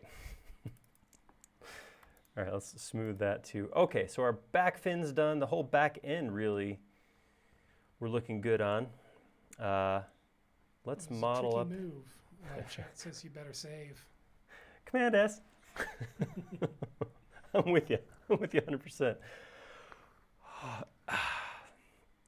Yeah. All right. So I don't have a good view of what these headlights look like.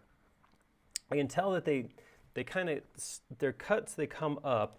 I'm assuming they're circles, but I can't tell if the two pieces merge or if the circles are separate. So I'm going to have to make my own detail here. Let's see if I can fit a circle in this space. What are the odds of that? Almost a perfect circle. Huh. All right, I'm gonna move my geometry around a little bit so it is a perfect circle. Because I'm going to come to this point and break it, and then I'm going to draw a square out to here. Okay, actually, do that line a little too perfect. I'm going to draw a rectangle here to here, and I'm going to let it snap to where my square is. There we go. And I'm going to draw a circle from that point straight up. And this is the line where I actually now want to break that. So you can see it's just off of where this is. So how close was I to being square? A 1/16 inch off. Hanging my head in shame. No, just kidding. I feel pretty good about that. All right, so I'm going to scoot that line down. And then come in here and do the same thing. Just grab those lines and move them vertically. Okay, so this is the headlight I want to put in here. I'm going to take it and I'm just going to run it out here like this. While it's here again, I'm just going to smooth that. And I come in here and take this geometry and push it through.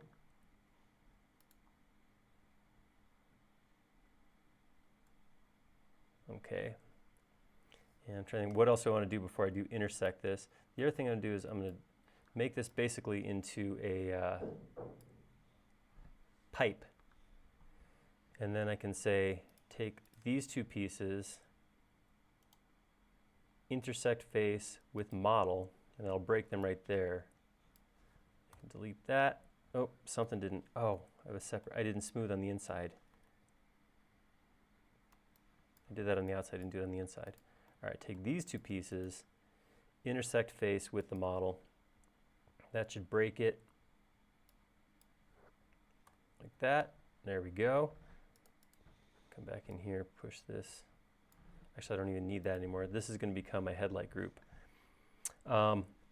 If you ever have, it's easy to get frustrated with this situation right here. If you have a pipe cross section like that, the easiest way to fill it is to connect two segments like that, two sets of segments, and then that will fill it. It just needs to know, it doesn't know where the positive and negative are of that space, basically. All right, I'm gonna bring this up a little bit, and I'm gonna go the extra mile right here. I'm gonna put a little, just a touch of a dome for a headlight inside this. Go from here to here, like that. Grab this, follow me. And we can soften that. And I can also get rid of my extra lines. Grab all that, make into a component, and that's going to be my new headlight. I already had a component named headlight, so when I create that, oh, I must have misspelled one of them. Normally it would prompt me and say, you already have this component, do you want to replace it? And I would say yes, but since I obviously misspelled something, it didn't. So inability to spell right saves the day again. Okay, let's do this grill. I'm going to come in here. I'm going to start by, there's not a lot. This grill is kind of hard to make details out because it's a bunch of shiny stuff. Can somebody do me a favor? Can somebody out there find an old school Cadillac like this and just find the front end so we can just look at a standard grill and then post it up on the forum if you please. That would be a great help. Let's do that, and then, because I have a feeling this is matching something off of something we could probably get a better picture for. So for the time being, I'm gonna leave that like that till you guys come out and help me. Save me. And pull this out to here, pull this out to here. This should be fairly straightforward, I think, because I can take this line right here, pull that out horizontally.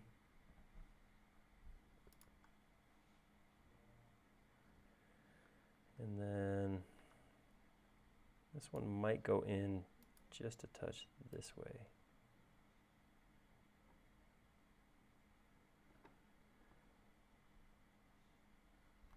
Yeah, I will save.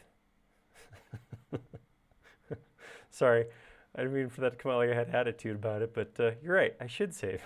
All right. Man, again, hard to see exactly, but I'm kind of thinking this looks like it might be rounded over, and it definitely comes out to a point here. So I'm going to take this point right here and bring it back, or do I take the whole thing back? Actually, I think I take this point right here. Yeah, that's what I'm talking about. JC Ryan got me a good looking picture right there. All right. Erase these.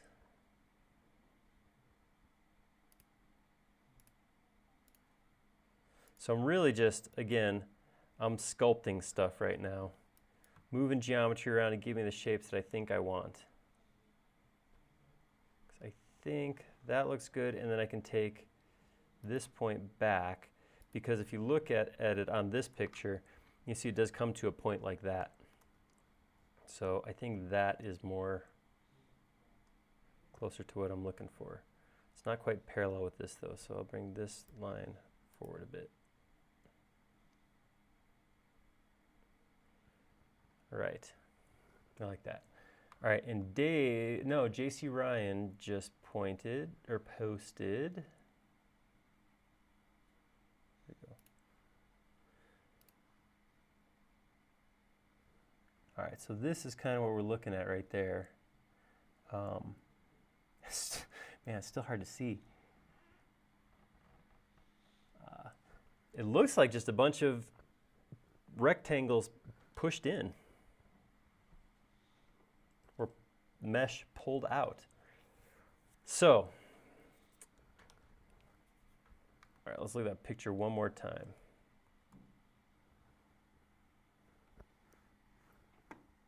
It's actually just kind of a silvery blob. So, I'm just gonna fire up the old silvery blob button. So what I'm gonna do, I'm going to move, for aesthetic purposes, for my own perfectionist stuff, I'm going to move that up to parallel there.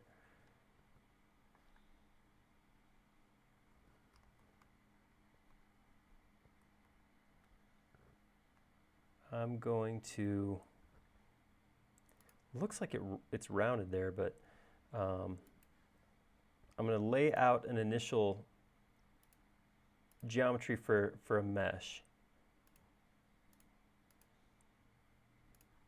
So I'm thinking this is kind of how my mesh is going to lay out.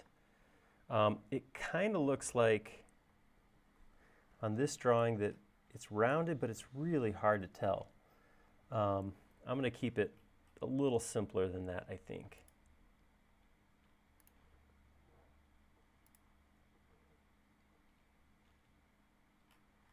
There's another pick in the forums now, and I can guarantee that they are indeed rectangular. Awesome. That's way better. Got enough round going on. All right. They're coming together. Ooh, yeah. Ah, there we go. That's the stuff. Oh, yeah. That's what we're going to make. Okie doke. Got scary for a little bit there. Thanks, guys. All right.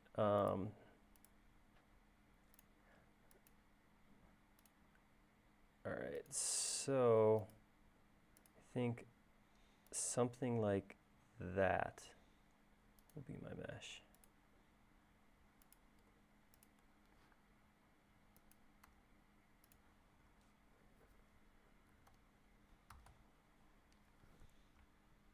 Nailed it. All right, I've got that.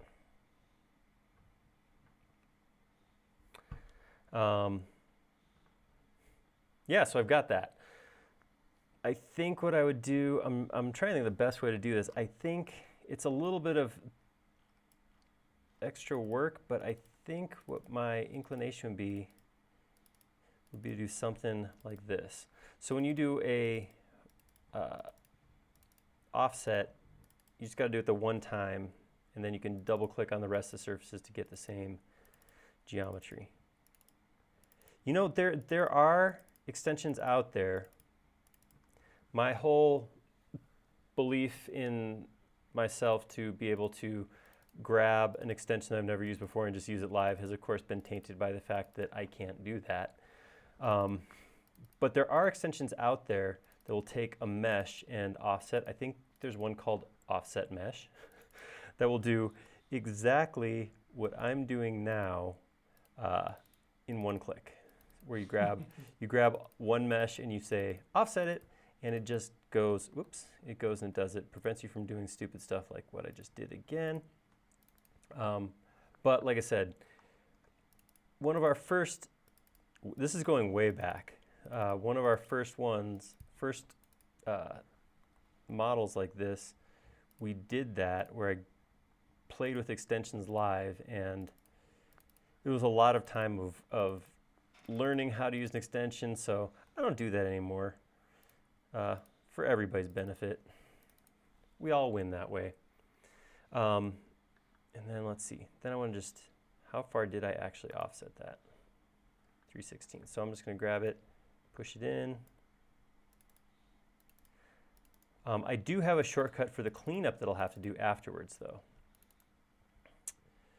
Yeah, offsets can be done the same way. Offset it once, double click, or are you saying that there's a multiple offset extension as well? Because that could be. I would not be surprised. right, so I don't know if this is going to be a perfect representation, but this will give us something to look at. And that'll actually be cool. When you, not that I'm going to render this, but it'll end up on the warehouse, so if somebody else wants to render, it will be there. When you go to render things, so in SketchUp, we see lines, right? We see these edges, so we see breaks and things, but when you go to render, or even if you're just doing something like a,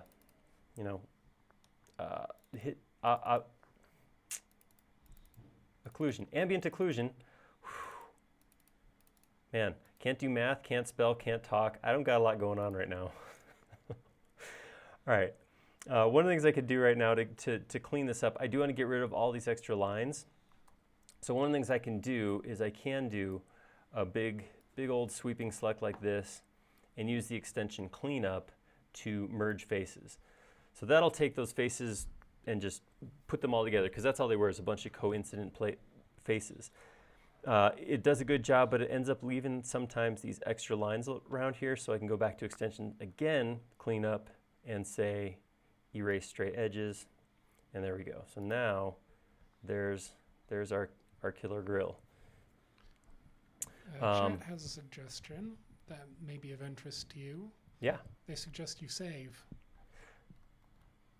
Excellent suggestion, and done. Cool. Yeah, so that's okay. I don't love that, but I have a feeling that push comes to shove, could probably spend like a couple of hours just modeling that grill. So I'm going to say that's good for now. All right, that's a lot of our geometry done. I guess we got to get, all right, let's get this console and seat modeled in here, and then, I don't know, and then something else will happen. Okay, I'm going to do this console. So the console, if you look at it, it looks like it's maybe black plastic in for, a little bit of a lip, and then laid on top of that, it looks like it has metal, maybe like a sheet of aluminum or something that follows the curve. So I want to do something, I want to emulate that, and I'm going to do it by, I'm going to come into this and pull it all the way out. I'm going to, so like I said before, get rid of that now. I'm going to take this surface, actually not even the surface, I just want the edges, so I can turn the line off, take the edges and copy them in to represent that black lip right there. Now again, if all I'm going to do now is just go in and paint this, like I'm just going to put colors on it, render it, whatever, I could be done at that point, but I want to actually show the division between the two. So I'm going to use an extension, joint push pull, to give this metal piece just a slight step up from this plastic. Actually, it could go down. Let me look at the images real quick and see if, this makes it look like the metal goes over the edge, but I don't think that's the case. No, it is black right there. Looks like I could actually push it in, and that would work just as well. Either way, I'm going to use joint push pull to do that. So I'm going to grab the surface, maybe. Let's see if that's running. We'll go to View, Tool Palettes, and check joint push pull. Hey! So far so good. Native push pull. I'm just going to pull it out. I don't even want it to come out 5/16. Come out even less than that. Boom, just like that. So just enough to get me that lip. So again, if I was to take this in and render or something like that, I would have that separate. Even that looks like too much. Hold on, go in here again.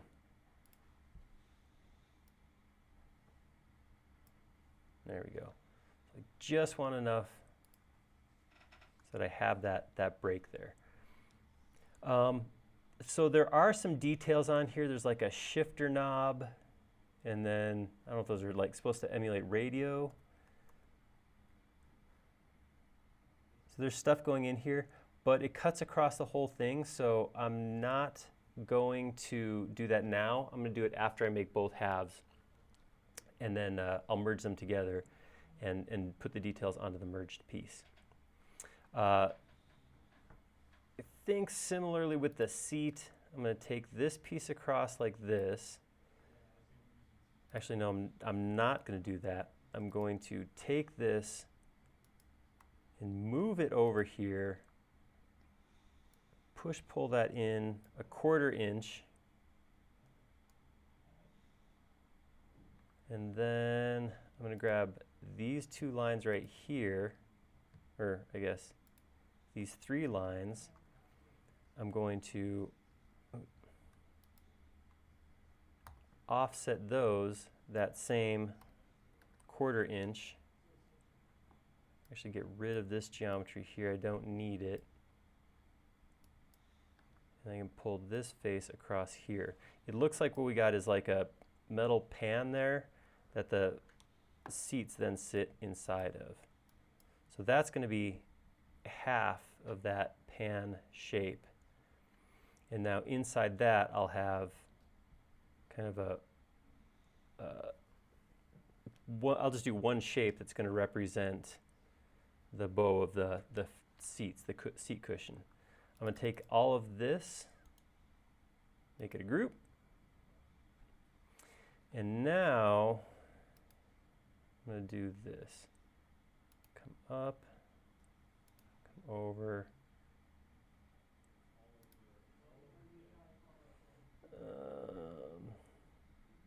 just past.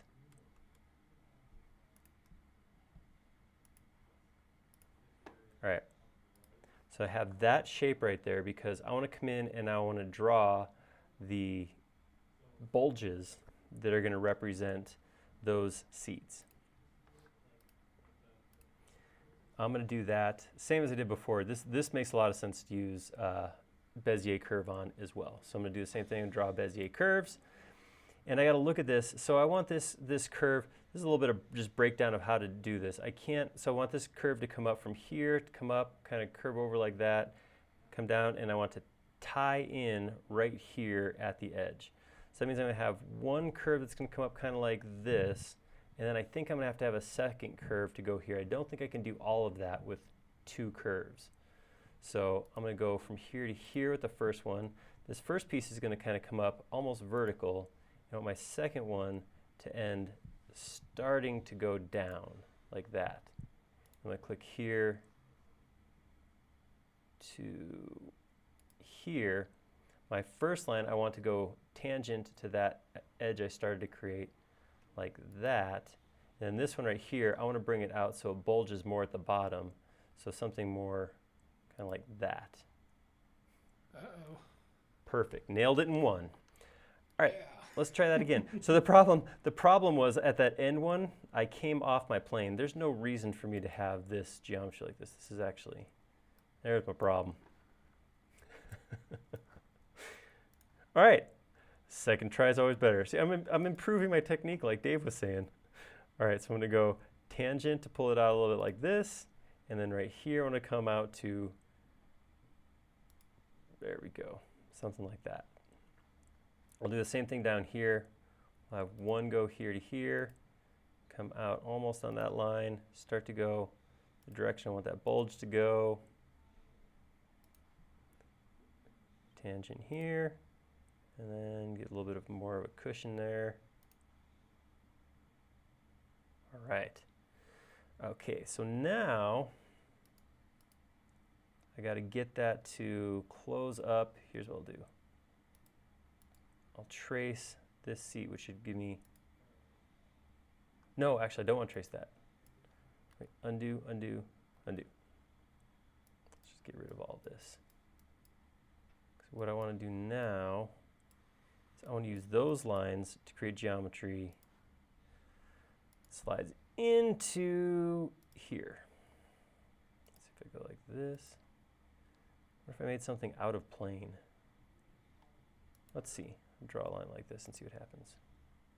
We're happy there. How about here? Happy there.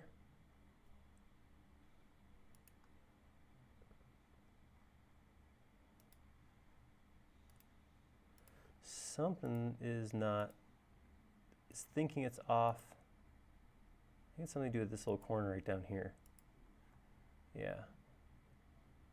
I don't know what's going on here. Oh.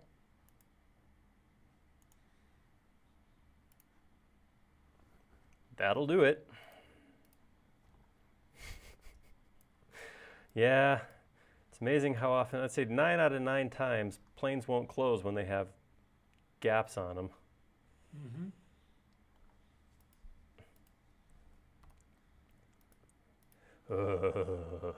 All right. So I'm going to take You that got it? and I'm going to pull it over to here. And I'm going to triple click. Yay. And oh boy. Awesome. Oh man. Okay. All right. I would like to, that's a little too hard of a corner there, so actually I'm going to hide that again. I'm going to deselect those edges. I'm going to take those round edges right there. I guess I can take these 2 edges too, it doesn't matter. I'm going to save.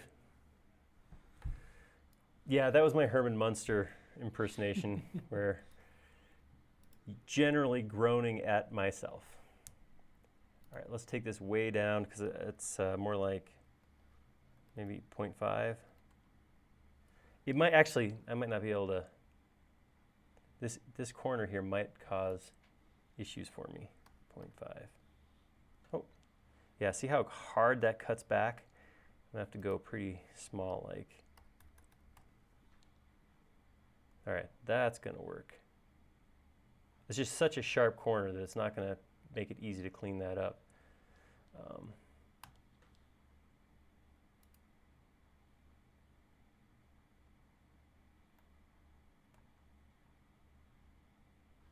Go? What did I do wrong? There we go. Cool. All right, so that looks pretty good.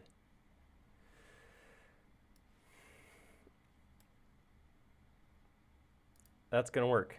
That's gonna be half our seat. All right, so I feel pretty good about, we're just about done with the half of this. Let's go in and lay down this little detail right here. Showing my hidden geometry because, all right. And I don't know exactly what this looks like either. Kind of a recurring theme if you guys are holding on to paying attention there. I'm gonna just kind of make like a little triangular shape.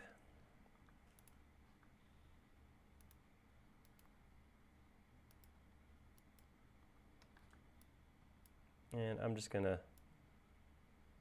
pull that down the whole body. Looks swell. But I am gonna come in here and just go the extra mile and take this point and shift it back. Do the same thing here. This one's gonna be a little weird because I am gonna come in and scoot this point back here like this. Oop, I'm gonna scoot this one back too because it's just off there. All right, and there's my It's looking good. my trim. I don't know what that trim, something like that. Yeah, I think that's right. Yeah, totally buy that. Can I put a 3D Cadillac logo? Well, as this is my version, I will put something on there. We're gonna use some 3D text. Let's see what happens. We're gonna call it a caddy. See if I have any, I don't think I have handwritten fonts in here. I don't know, does anybody know of oh, here we go. That's it. That is so it. Oh my gosh, that's beautiful. A little big, but beautiful. All right, I don't want to upset the actual I don't want to upset Robert Egger by associating us with his beautiful work, so we're just going to put this thing on here. Boom, caddy. Okay. All right, so that's what we got for this. I'm going to take all of this right now. Oops. Accidentally hollowed out our fender somehow, or our bumper.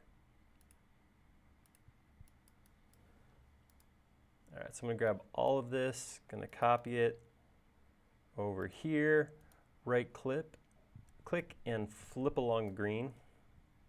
And then I'll grab it. Oh, baby.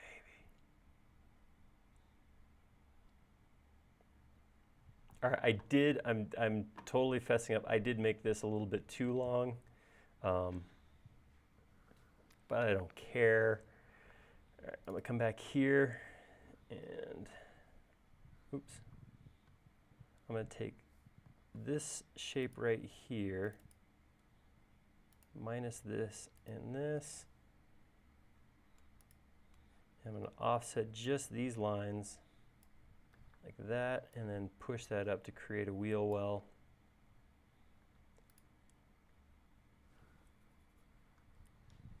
All right, and I actually think that same thing kind of carries through. I think this is actually cut and open along the bottom, which makes a lot of sense. We didn't do a very good job of making that doable with this, but I'm going to do this. I'm going to come in here and drop this straight down. Just going to push this up. I have a feeling that's probably a little closer to what's actually going on there.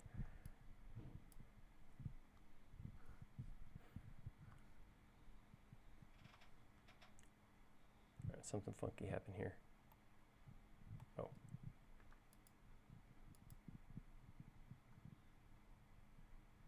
Oh, I see what I did. All right, I'm just gonna, what am I gonna do here?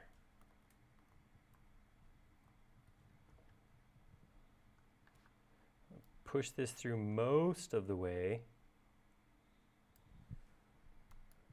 I'm gonna option push pull the last bit, grab all of it, intersect face with my selection, and I can just clean house after that.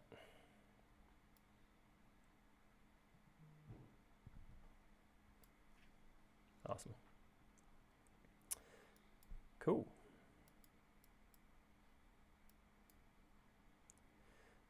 Okay. All right, so now we made a spot for the bike to go, which is actually occurring to me that, well, it depends. Let's see how quick the rest of this finish goes, and just how many corners we have to cut on actually putting the bike part in. Let me erase this. All right. So it's decision time, of course, and this is where anytime you model something in halves like this, sooner or later you got to decide, is it going to go together? And if so, when? I'm making the call that I'm going to make it go together now. Ooh, it's exciting. It is. This is that point of no return where everything could go horribly wrong. I'm also seeing some flickering inside my console, so I think I didn't have my settings right, and I think I didn't just push pull, but I think I made a copy of that surface. So if I peek inside, yep, right there. Delete that surface. All right, so I'm gonna do it. I'm gonna go in and merge these pieces one at a time. I'm gonna grab both of these, make group, I'm gonna go into that group, grab these two pieces, and explode them. If I wanted to, and I'm not going to do a whole bunch of this because this is boring to watch on, but I could actually come through and get rid of my seam line on pieces that make sense. Some of that's going to be easier than others, but all right, make group, come in here, explode. I decided and started doing that very quickly, so if you came in and said, no, don't do it because it hasn't shown up on my comments yet. They do suggest you save before you do this. All the time with the saving. All right, so these two I'm just going to group together.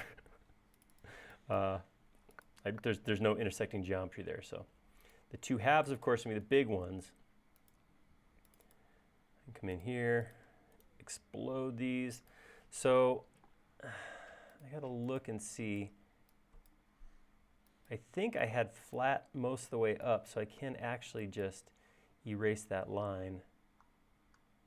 I could actually, let's try this. Let's grab all this and go to extensions and run merge faces.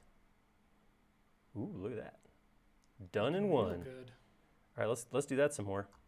I'll grab these two again, group, go in, explode, triple click. I wonder if this could be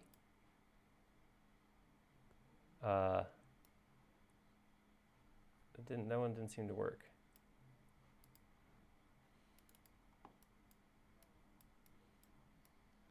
Oh, they're stray edges now. Yeah, now I can go in, erase stray edges, kind of.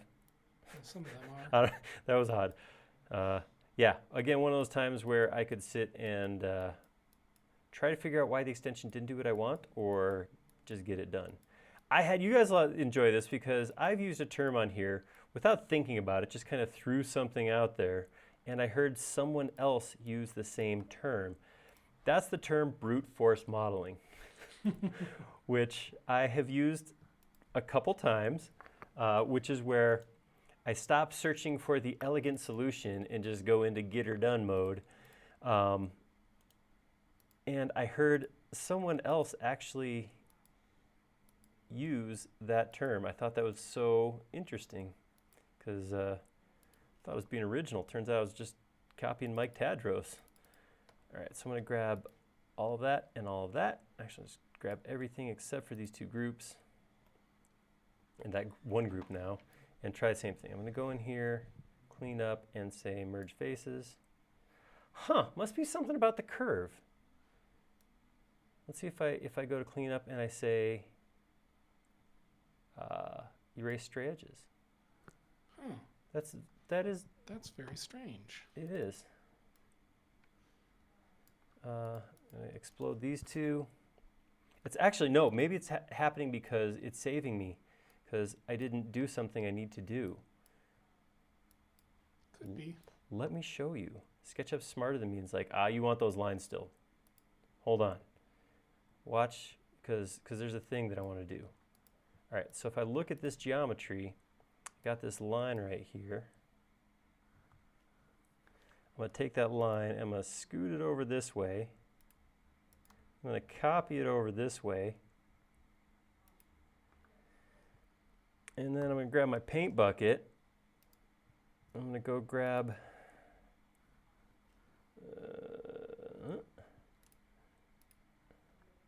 because that's how the seat actually looks.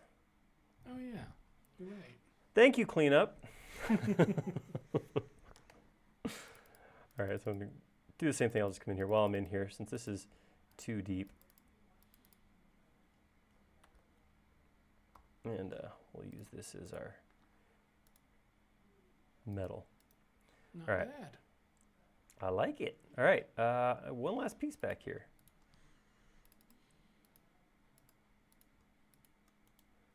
All right, and we're going to go. All right, extension makers.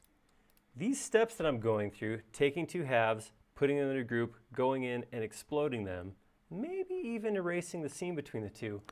Do you think that's automatable? Because I'm kind of feeling like that's something that could be done without too much pain. Let me know. Because it's not an uncommon thing to do either. This is not a ridiculous workflow that I'm showing here. This is something that does get done. Why do I feel like this is something off of like the Batmobile or something? It does kind of look like one. I may have exaggerated mine just a touch.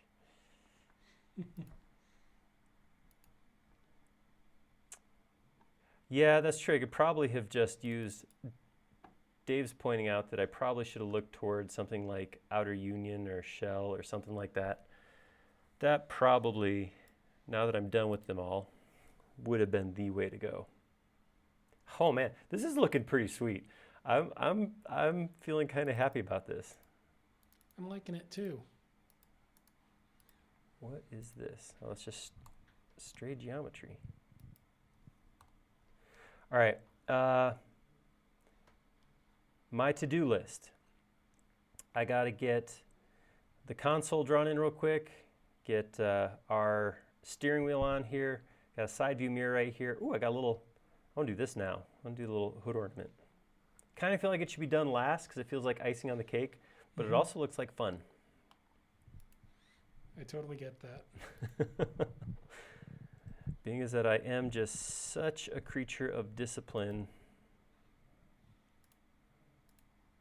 All right, so this time, again, like I've been doing, rough in geometry, and then I can use things like my move tool to just kind of get more of what that shape actually looks like.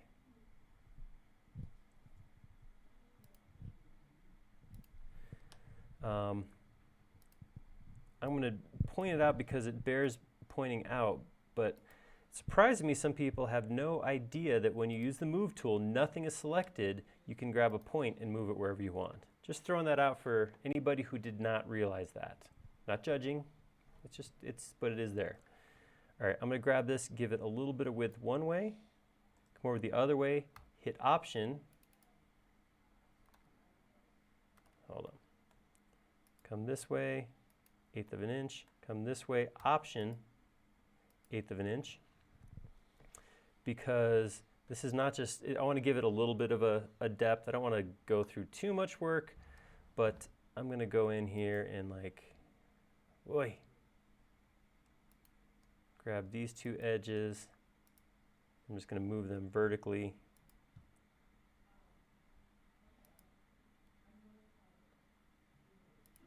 Something like that.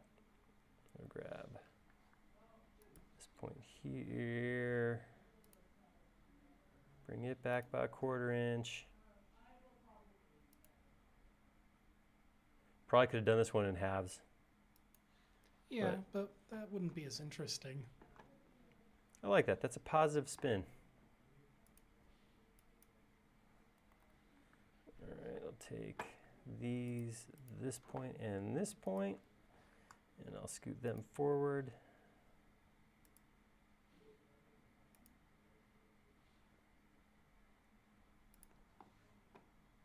I have to move these points back a little bit. Like that. One, snap back. That's going to work. All right, and I'll grab this one and this one vertically. All right, then pull these two up right here.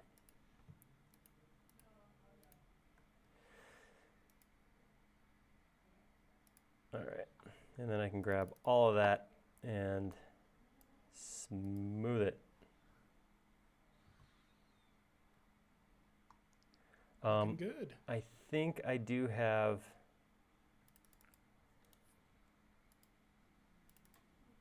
a surface inside there though. Getting rid of that line on the bottom should get rid of that.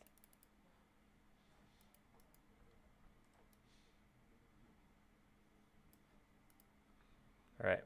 Woo, look at that. Scary until you realize it's a bicycle. Like coming at you. Yeah. All right. I'm going to come on here. I'm going to get just some rough shapes in here. So this is a group right now. I could because this is all curved. If I look at the hidden geometry, everything's a curve. So I don't want to go in, and I could use something like what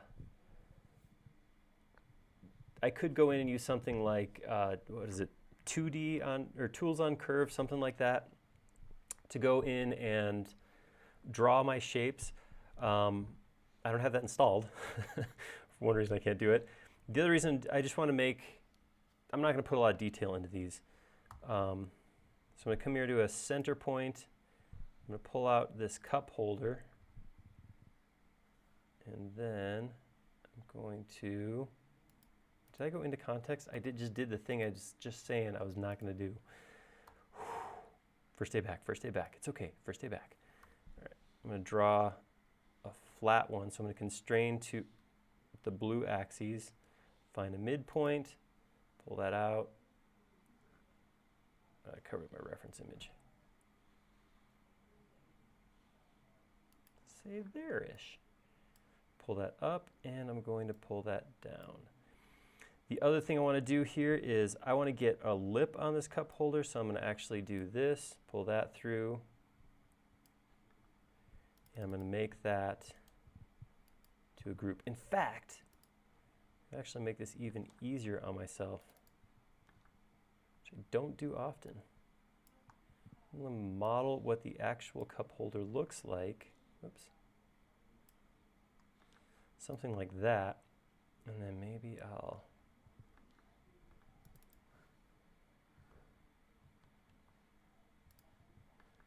bring this down to like, this is where I'm having a, no, I won't do the thing that I'm thinking about doing but not going to do.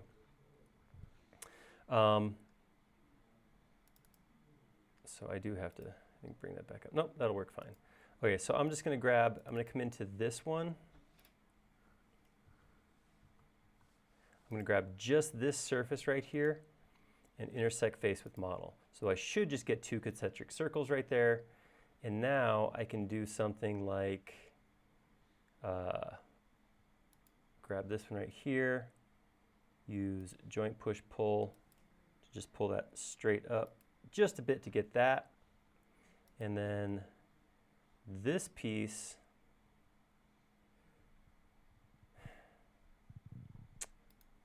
for that piece, actually, it's going to be a lot easier to come out to this one and grab these two pieces, copy them, come over here, edit, paste in place, and then I can just get rid of that, get rid of that, and get rid of that. Nope, because that wasn't intersected.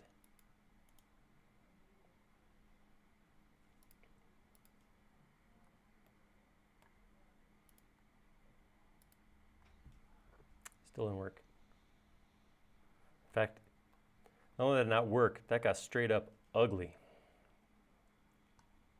Oh, it's not quite, I wonder why that doesn't match up if it's an intersection of that geometry. See how it's not lining up there? That's weird. All right, then that's fine. You can be like that. I'm going to use a vector push pull. I'm going to pull this straight down. I don't know, how deep does a child's cup holder have to be? About that deep, I guess. Good answer, Casey. All right, and soften that out. Okay, there's our cup holder. Three more pieces, and I get rid of this group. Three more pieces on this piece.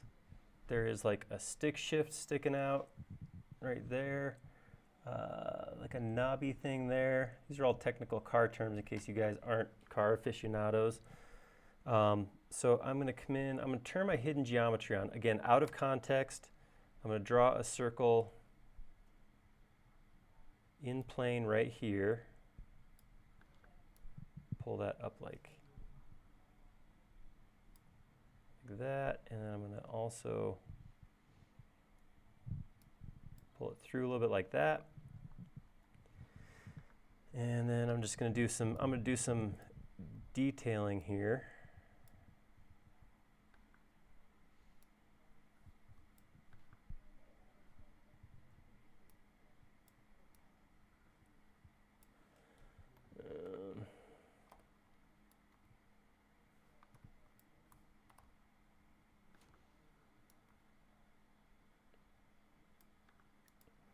Take that and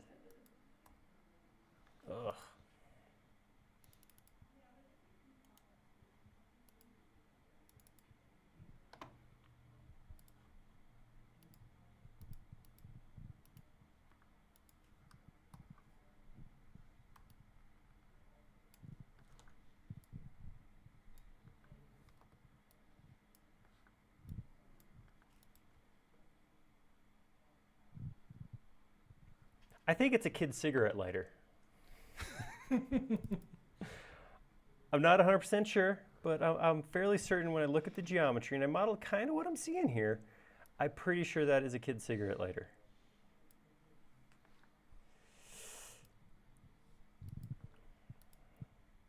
Okay, I'm not going to judge. This looks like it's from the 50s. It's a different time, it's a different place. All right, now I'm going to turn on my hidden again. I'm going to get this stick shift looking thing in here. Again, I'm going to just try to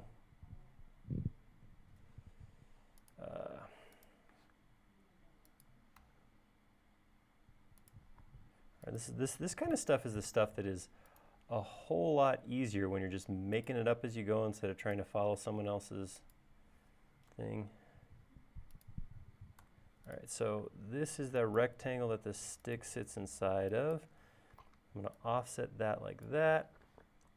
And I'm going to push-pull that in there, push-pull this in that, and then draw.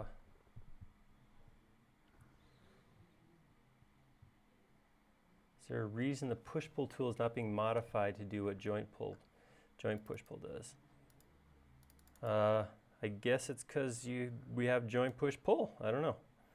That's a good question.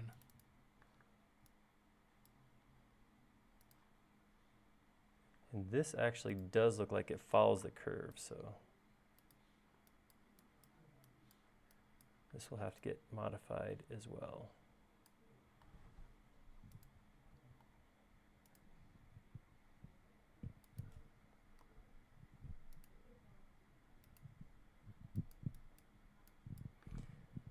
All right, I'm going to take that, I'm going to make a quick circle.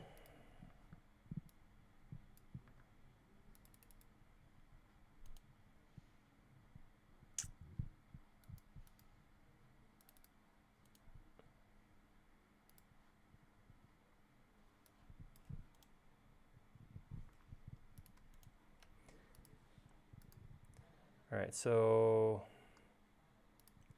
this and this, neither of these are solid groups right now. Let's check on why. Internal face fix. This guy right here. 65 internal faces fix.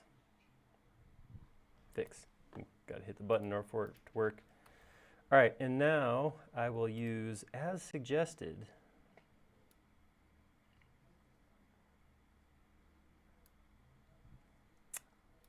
Let's merge these two together.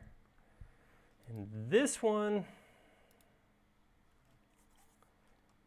I think I actually want to come in here, select this, intersect face with model, and get these out of this.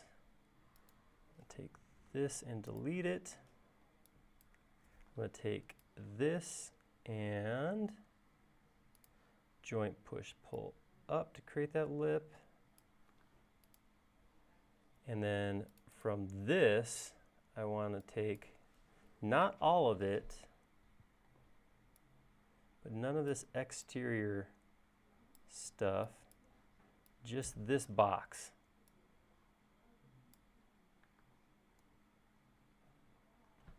Take that and, oh, I didn't cut that in quite the right spot. That's going to be easy enough to change though. Show me the rest of my model. So I can just grab that and pull that up to here. And here, pull that up to there. And now I can take these three surfaces, intersect it with model. That didn't quite work, did it?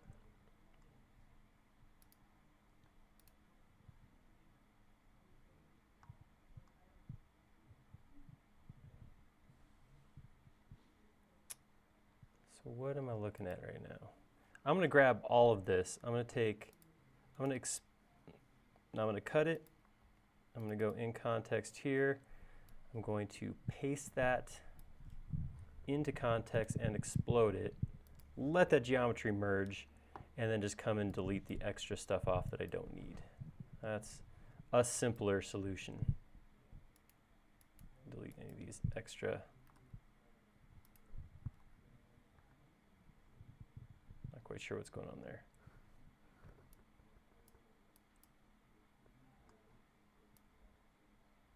Cool. It's easy to be afraid of curved surfaces, but you don't have to be. All right. Whoops, help. I totally made that too big, and I'm going to have to shrink down my whatever that other thing was.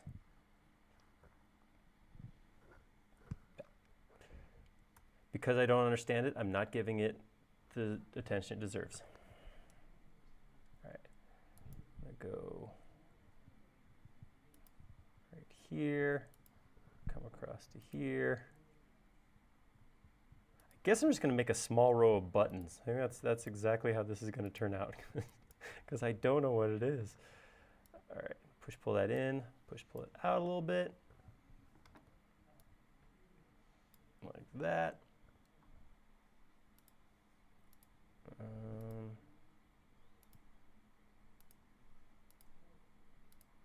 Something like that, and I'm just using midpoints, taking the easy way out right now. And what I'm going to do is I'm going to come into each of these, do a slight offset.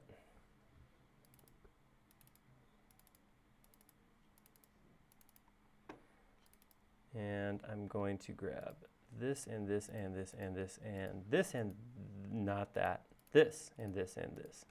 And I'm going to move it. I got to turn off, where's my command? Use autofold to bring those buttons up like that. If I just push-pulled them up, then the surfaces would have all been connected together and it would have just been a bar in the middle. By making those offsets, then I actually get those 3D button-y shapes. All right, so that is my new console. Let's see if that's still... All right, I got a couple issues I'm not going to mess with right now. So again, if this was on the quest to 3D print, I would have to go address those, but not necessarily where I'm going. All right, let's get this steering column in, I guess. Mm-hmm. What am I working with here? All right, so I go right here. I'm going to start by drawing this vertical, and then I'm going to tip it into place. It looks like it fills up most of that space. So come out like this. And I don't have a good detailed drawing there, so make things up. It's kind of just, when all else fails, that's where I go. Whoops.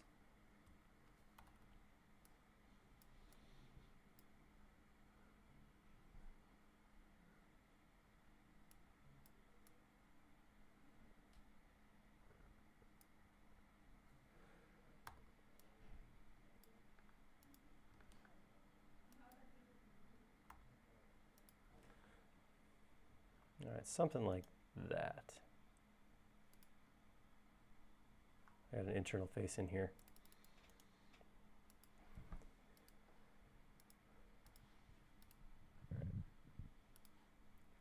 Okay, so now I'm going to take that, and I need to, ooh, this is a fun trick. Nope, I want it to be in line with this. Take this line straight out.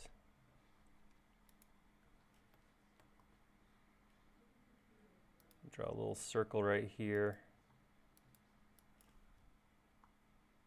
That's a little too little of a circle. Scale it up a little bit from the center. There we go. Now I'm going to grab, oh, I don't need that. I just put in a group to grab that circle right there, do a follow me and click on this, and we got a steering wheel. Looks like that'll work. It's good enough. Yep. I'd say it's good. Good enough to good. That works. All right, so I'm going to do something similar to what I did before. I'm going to offset this so I can push-pull this out. Get out here. I'm going to take this. I'm going to scale about the middle to make it skinny. And that's when I'm going to have that extend. I'm off axes right now, so this makes everything a lot more work. So I'm going to grab all of this and I'm going to rotate it by the middle of the steering wheel so that the center of this point is vertical.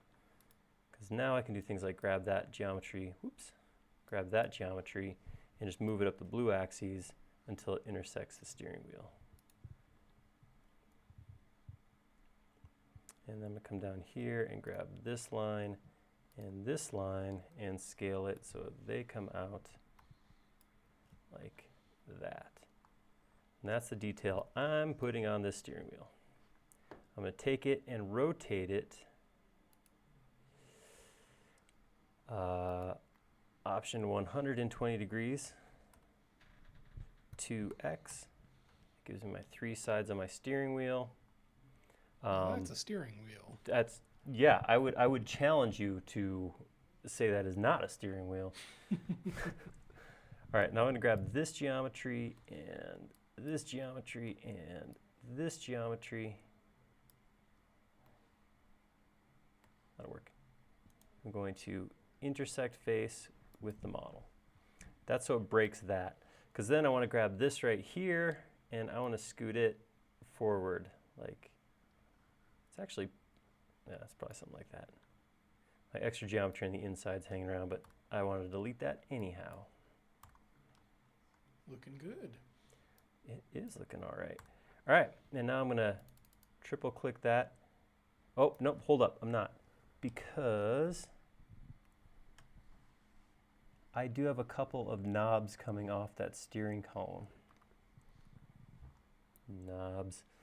All right, go back into Show Hidden Geometry, and I'm going to draw a circle. I'll actually go like this. Draw a line right here so I can get the midpoint, draw that circle the full size there. Pull it out like that, and then I'm going to say the other one is here.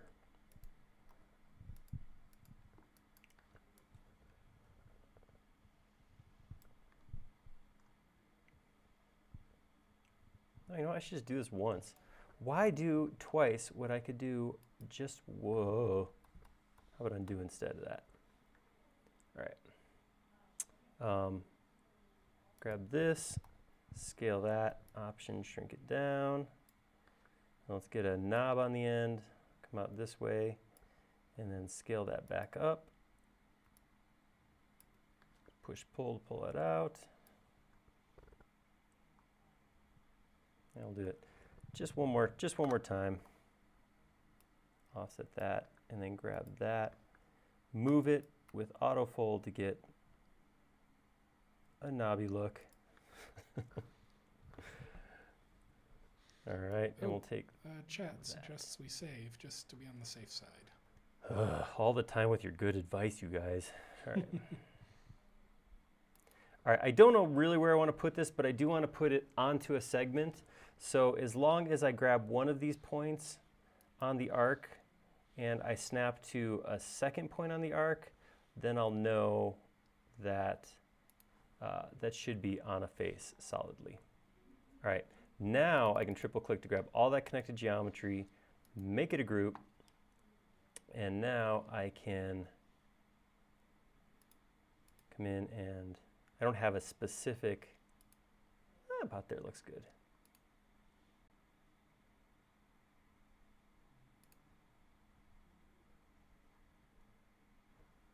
You know, it kind of looks like something you'd see on like the Jetsons or some like totally retro sci-fi thing. It's awesome. Oh, it's awesome and terrible at the same time. I love and hate my creation. It's so weird. It's so unique. That's the word I should be using. This is a unique thing. What if this is how Dr. Frankenstein felt? All right, I'm gonna come in and I'm gonna put a mirror on. I'm gonna draw this mirror on the ground though. I'm not gonna try to draw this in plane. I'm just gonna draw a rectangle about the size I think I want. I'm gonna use arc to come in and knock one corner off. All right, I'll pull that up. I'm gonna offset that and push that down in. And then I'm gonna grab the bottom here, scale that. I'm actually gonna do that same thing I did before.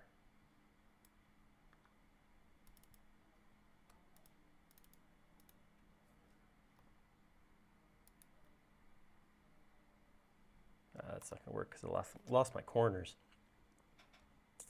It was cool though. It was a neat looking thing.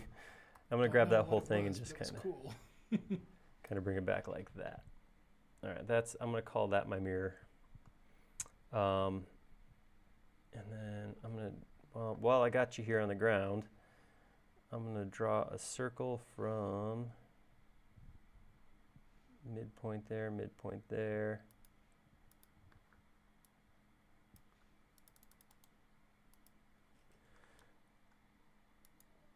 All right. I'll stick with 90 degrees as long as I can, because eventually I know this is going to end up at an odd spot. Something like that.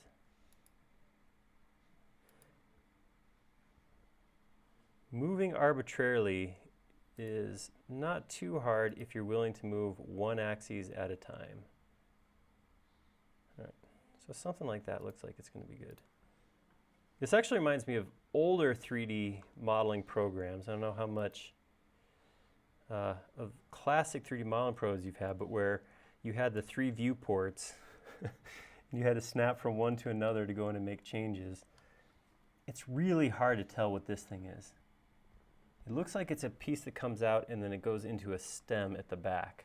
So I'm going to kind of try to make that.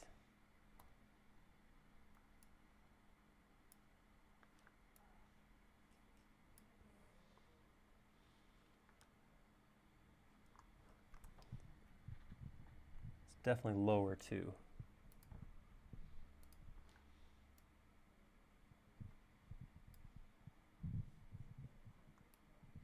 A little too low maybe. Also a lot closer than it looks. All right. I don't know. I just don't know. So I'm just going to get weird. Take that, and I'm going to go to this point and rotate it 45 degrees. Maybe scale it out a little bit.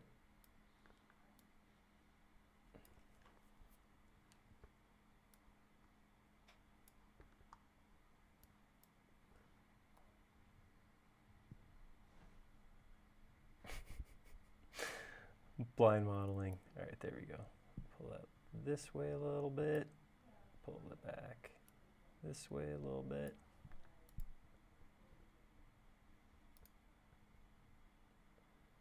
All right, that's okay, but I think this is where I gotta go get that more in line. Grab all of this.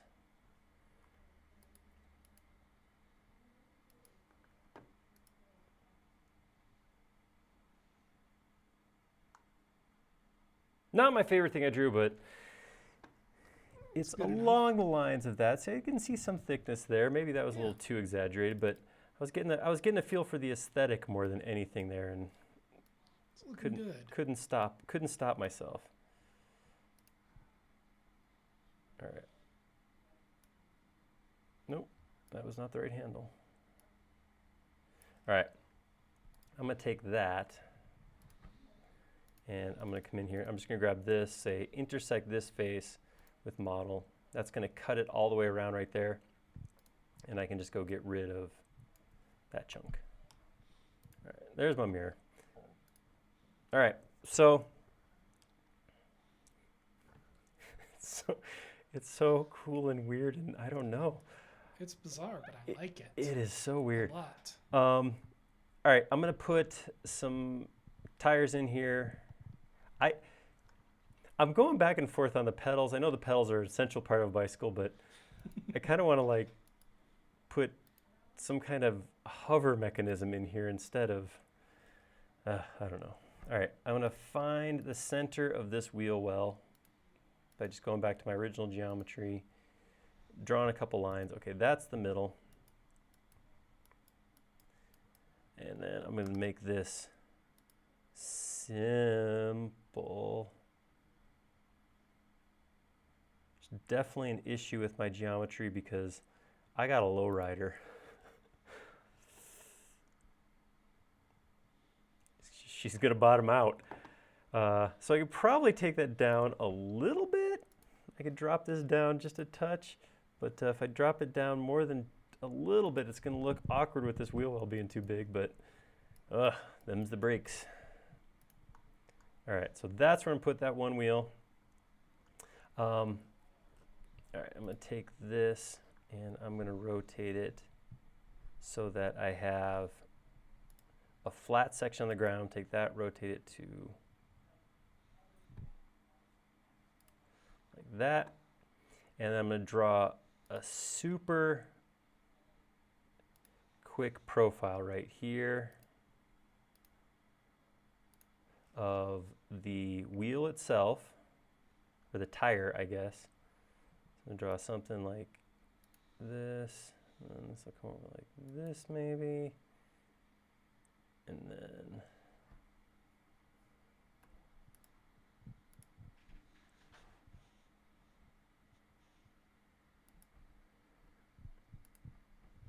actually I want a little more of a, nah, just be cool. All right. All right, something like that is what I want there. And then up here, I got to put something in for the hub as well. So this is the middle. So I have something like, it's coming across like this. And then it's going to come out with a, I'm not a bike guy, so I say that I'm not a fill in the blank guy at least once per show, I have noticed. But it's because I don't want anybody to be insulted by making them think that I'm trying to know something about a thing I don't know about. All right, I'm gonna take that, and I gotta take this one, and rotate that over here. All right, now I can take this circle, I can say, follow me with this piece right here. That's gonna give me the middle of my tire. Here's the outside, oops. Outside, same thing. Uh-oh. Oh, it's because I broke the arc. I grabbed the surface instead of the edge. That'll give me the full thing. Oh, and I only made one of those.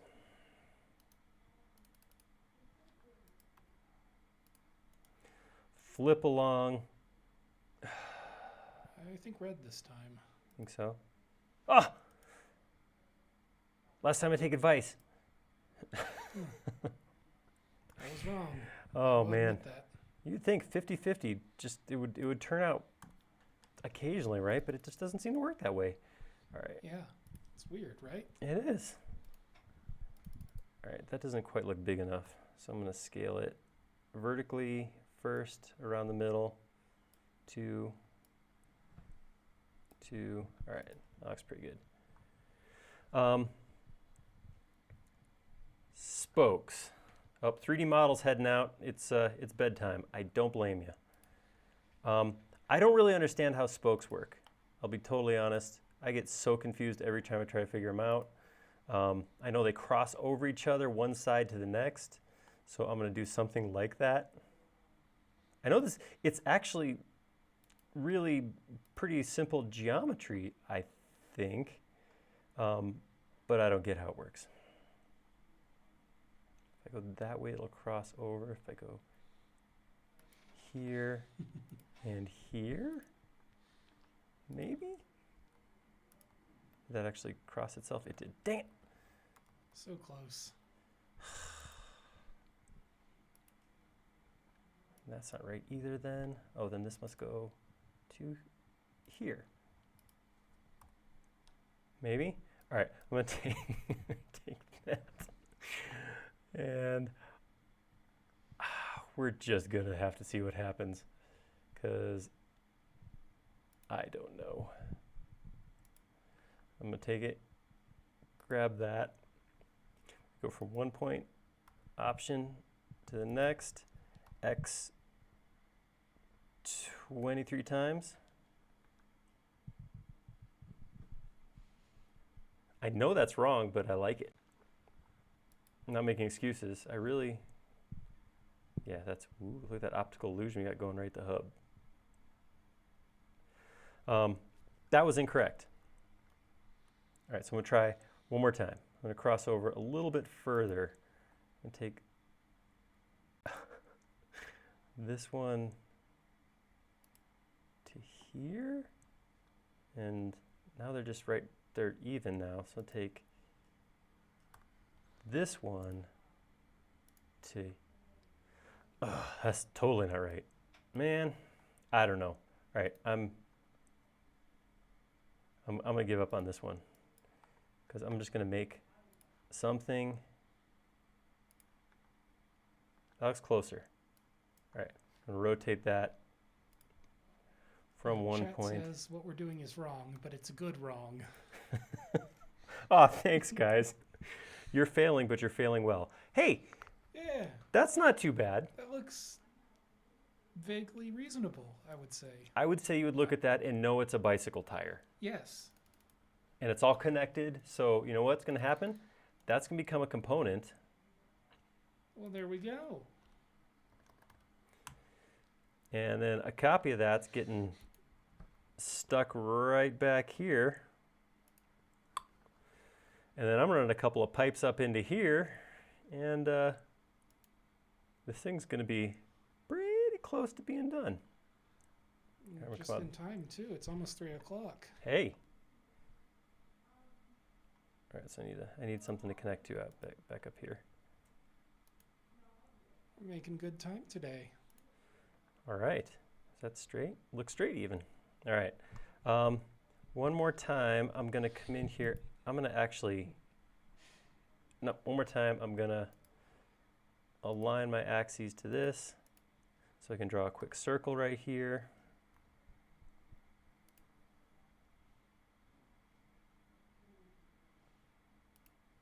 Something like that. I'll pull it just past, pull it up and bury it in the geometry. I know it's not how it connects either, but it's what I'm doing. All right, and I'll go.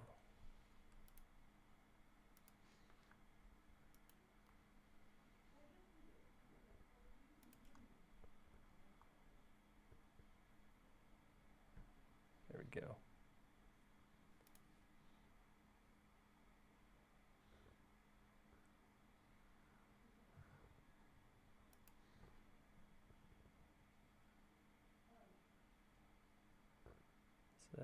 That looks right. That's the same. All right, get rid of these extra lines.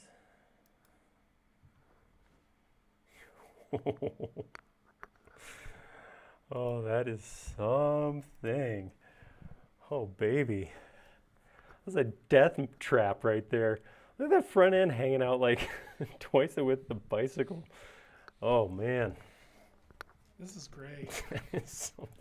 You know, when we were drawing our original profile like this, I went a little exaggerated because I'm like, this just doesn't seem big enough.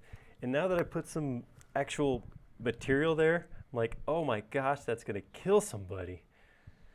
But it's not, it doesn't really exist, so I feel safe in that. Oh, but it does exist. We have a That's picture true. of it. Okay, this doesn't exist. So, what? This exists, this doesn't, which is good. Oh, Oh, the lawsuits. All right, I am gonna throw pedals on because it is begging for pedals. All right. But this will be fairly simple, I think. All right, so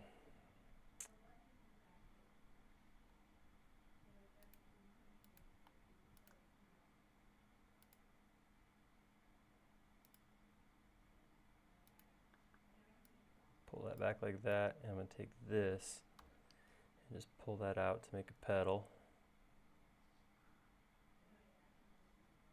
And then when I get to wherever I want that to be, I'm going to draw another circle in plane right there, and just pull that to the other side. There we go.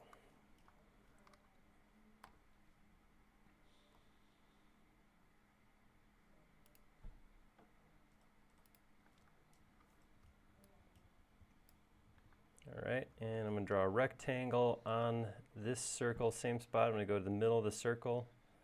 Someone just posted a picture of how to do spokes in our forum. Where was that a few minutes ago? Missed it by that much. I think we really missed it, but it's good enough.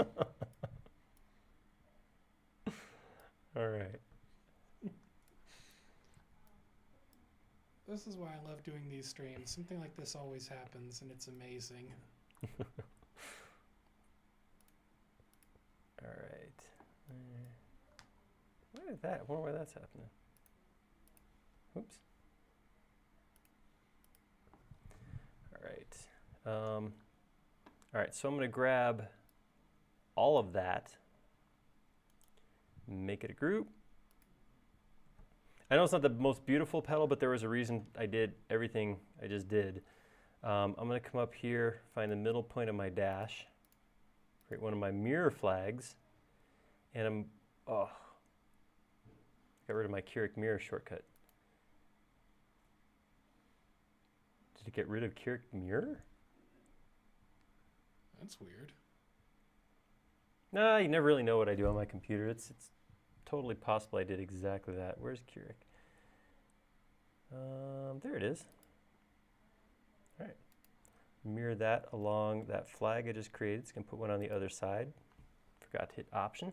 One more time. Grab that. Mirror along here. Gonna hit.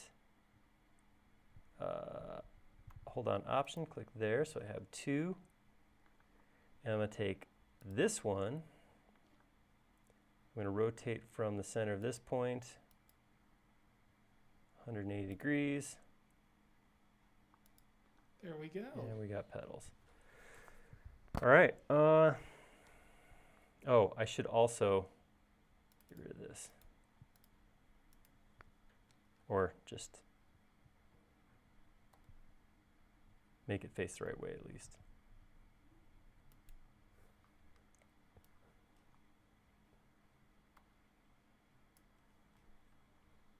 There she bees. All right, since what time? It's only 3:01. I feel I gotta paint it real quick. It's a quick paint job. Sure. While I do this, always soliciting, but we're here in the new year, you guys. So what's the thing we should consider modeling? I asked you guys a lot because I like knowing what you want to see.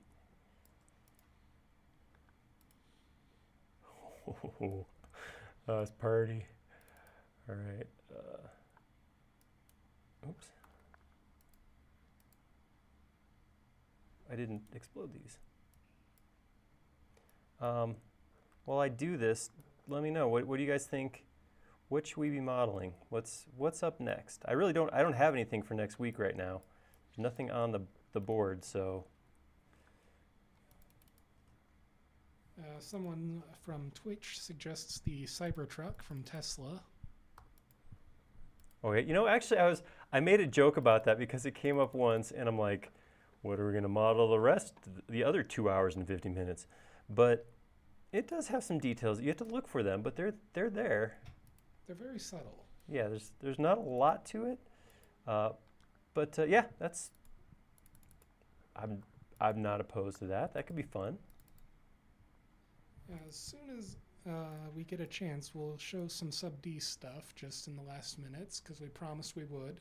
That's right. I did not subdivide We made anything. a promise.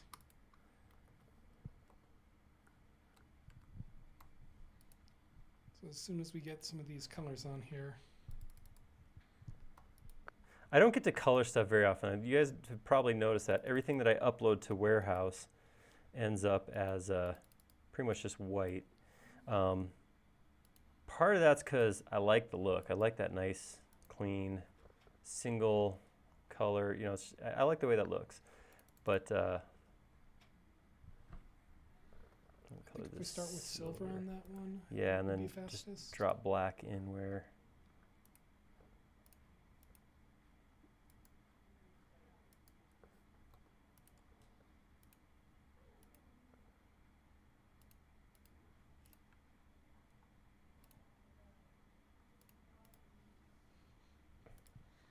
We're getting some good suggestions from chat. We've got the Burrow from Harry Potter. Ooh, that would be good. Christchurch Cathedral, a motorcycle, your 3D mouse. That's a good one. That's not a bad one at all. Yeah. That would be a challenge.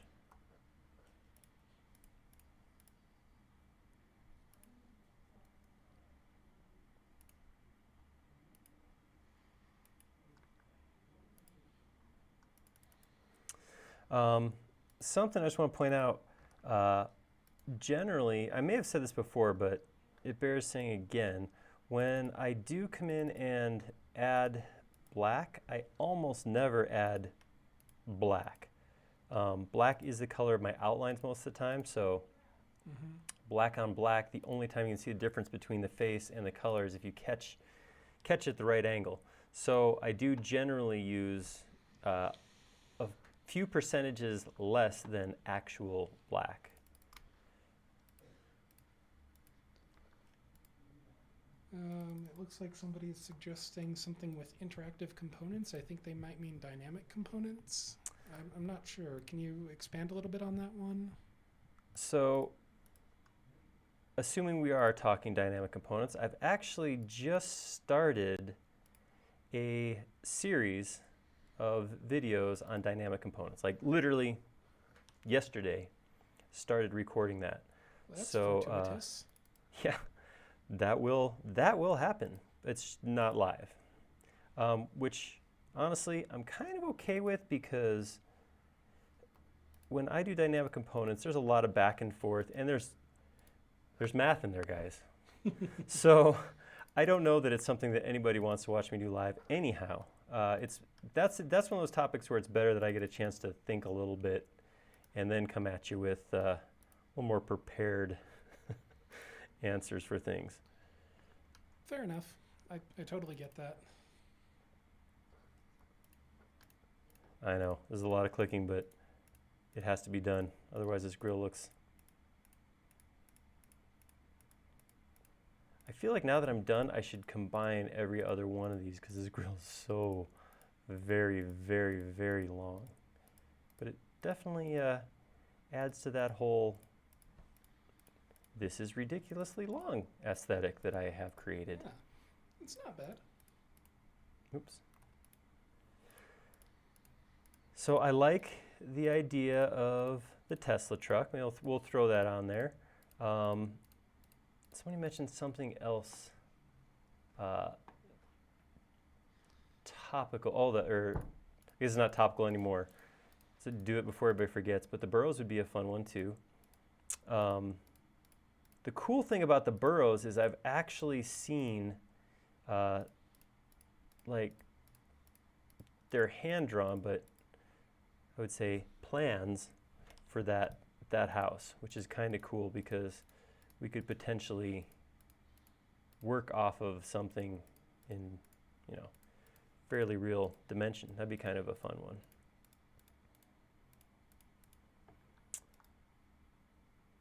Something with landscape modeling is another suggestion. That's a That could good be one. fun too.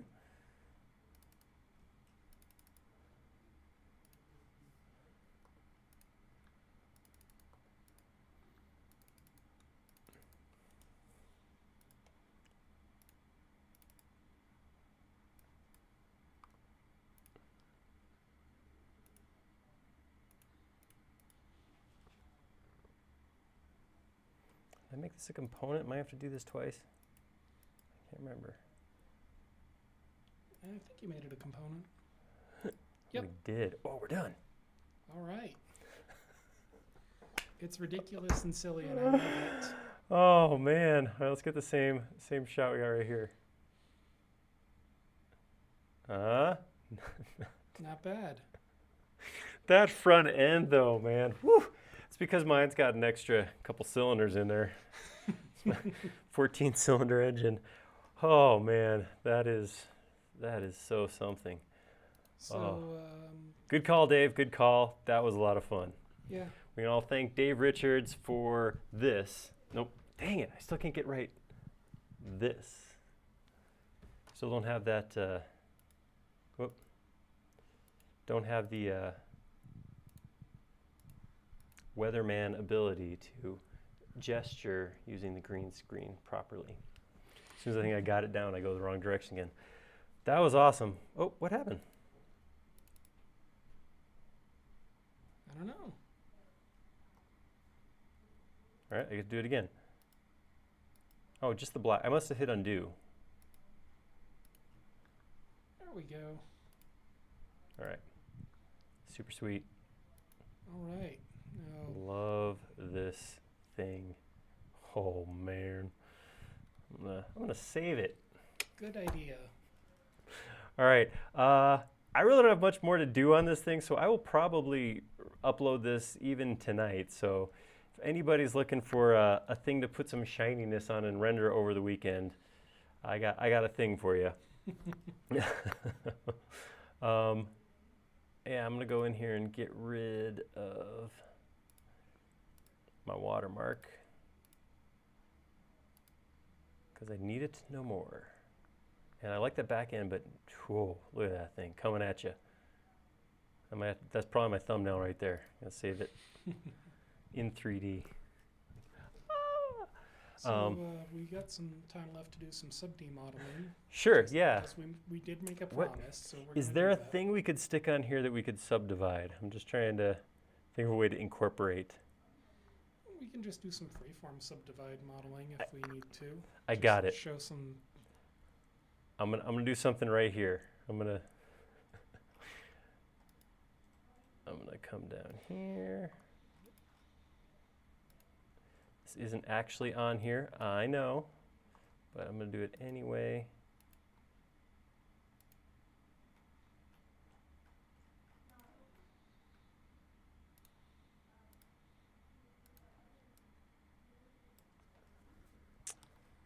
All right, this is a light sub D, but it's a valuable lesson. I'm gonna make some fuzzy dice to hang from the mirror right here. So I'm gonna come in with a rectangle, and I don't really care the size because I'll scale them, but I do want them to be square. So I'm just gonna draw a square on the ground. Actually, I'm gonna draw a square of a specific size so I can push pull the same amount. I'm just gonna make 6 inches. 6, gets me a square of 6 inches, and then I'll do a push-pull of 6 as well. And I'm going to make this a group. Now, here's the thing to think about. If I grab this as it is and just subdivide it, oops, wrong button, I get that. Not quite what we're looking for. I would imagine not. So,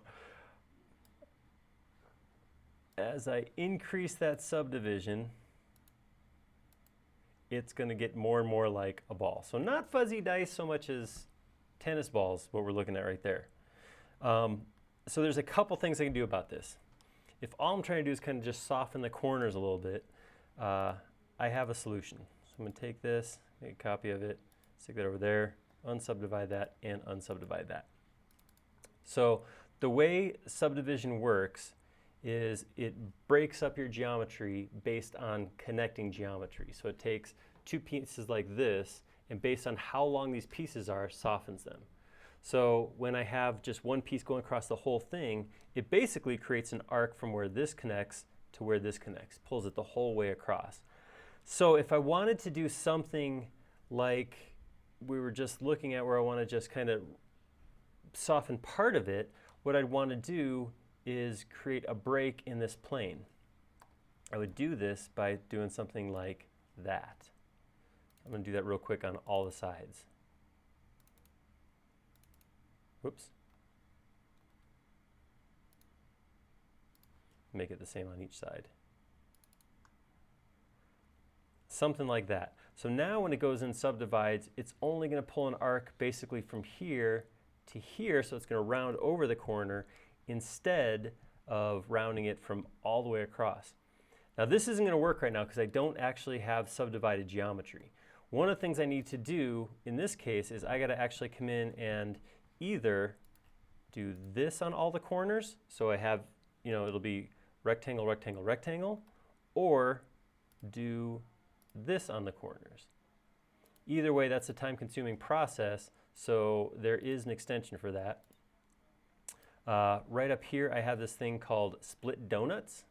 So if I select a geometry like this and click this button, it just breaks it real quick for me. It is an awesome tool, super helpful, especially since this geometry where you take a rectangle and offset it in, that's something that I do a lot of in my subdivision models. So once I've done that, if I hit U and subdivide that right now, there we go. So it just pulled that over. Dice-like. Right. So if I grab this and just look at it, yeah, that could pass for a fuzzy dice right there. All right. There's other options, of course. So again, if I grab this whole thing and I just subdivide it, I get the ball. But if I grab all the edges and I go in and crease them. So crease says, so 100% crease would keep it at a 90-degree angle. So if I grab that right now and I drag them all up and say make it 1.0 and I hit subdivide, it's going to stay a cube because that's what 100% crease is. 0% crease is when it goes all the way to smooth. So if I grab all those again and I take it down to like maybe 50%, I can get something very similar to what I see over here with that same geometry and creasing. So kind of cool options. You can see I got some almost the same. In fact, I think if I crease this a little less,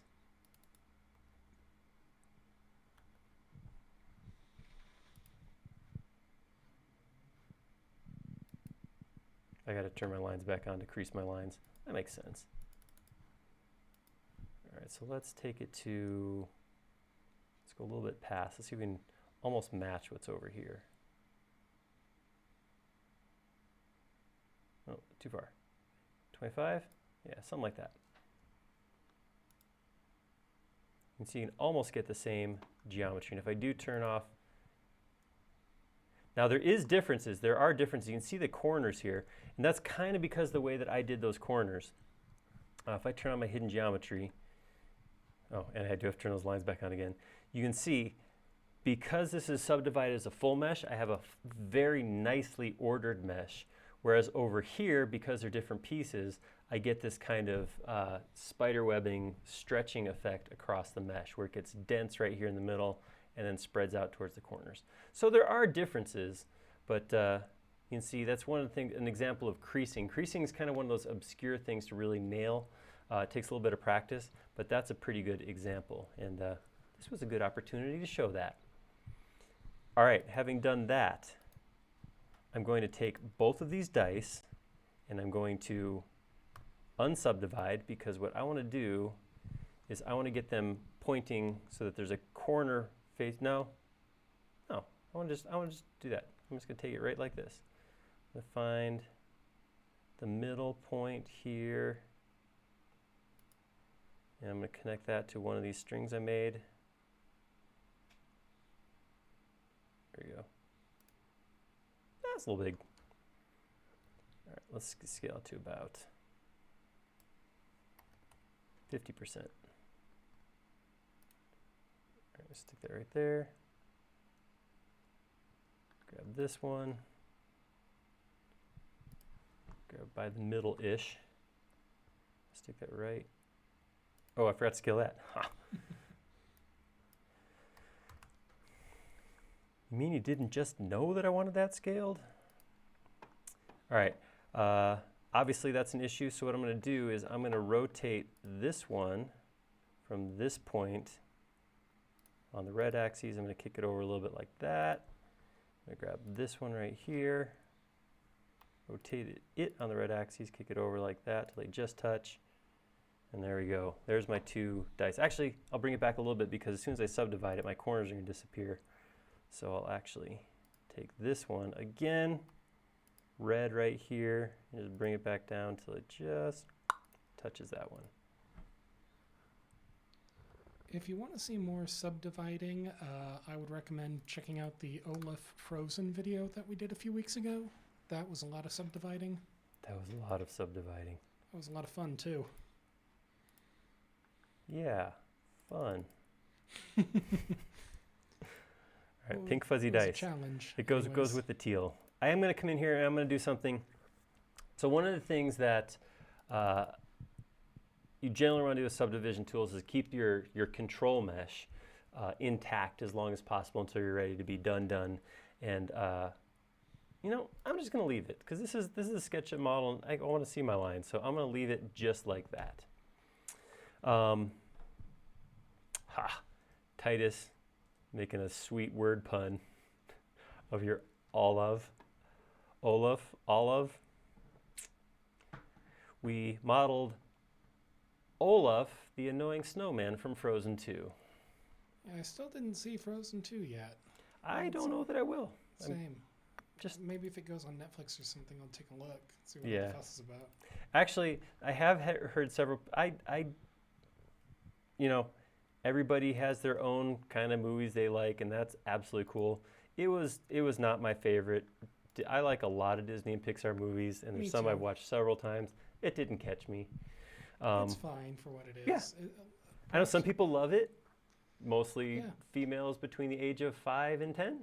But that's fine. My daughter went and saw it with friends. She's much older. She's 14 now, but she saw it with friends, and she said she liked it way better than the original. So. Oh, really? That's good. You know, maybe it's a thing. Maybe. You can still see it. You can see it, Titus. You can do whatever you want. You are your own human being. All right. I think I'm going to call that. We're at 3:20, and we have a Cadillac bicycle up on the screen. So, yeah, I'm going to save it one more time. And this will end up on 3D Warehouse. I would love to see if you guys do anything with these models. Of course, they're free to do whatever you want. They're warehouse models. You can do whatever you want, absolutely. But if you do something, do me a favor and just throw a copy of whatever it is up onto the forum in that link, because it's a lot of fun to see where these models go once they get posted. So that's it for now. Thank you so much. Thank you, everybody, for coming. Thank you for spending time with us. Thank you, Casey, for hanging out with us. Happy to be here. It's always a great time hanging out with everyone. And thank you guys for watching. You know, it was good. I'm glad we had so many people come back. I was worried we had a long break there. Maybe not everybody would remember, or maybe they're in the same boat I am, where I'm like, oh, this has been a long week. It is not a quick and easy transition to go from hardcore doing nothing to productively modeling. So I'm glad we got to the point we did. So anyhow, thank you so much. You guys have an awesome weekend, and hopefully we'll see all of you back here next Friday. So thank you. Yeah, thanks for coming.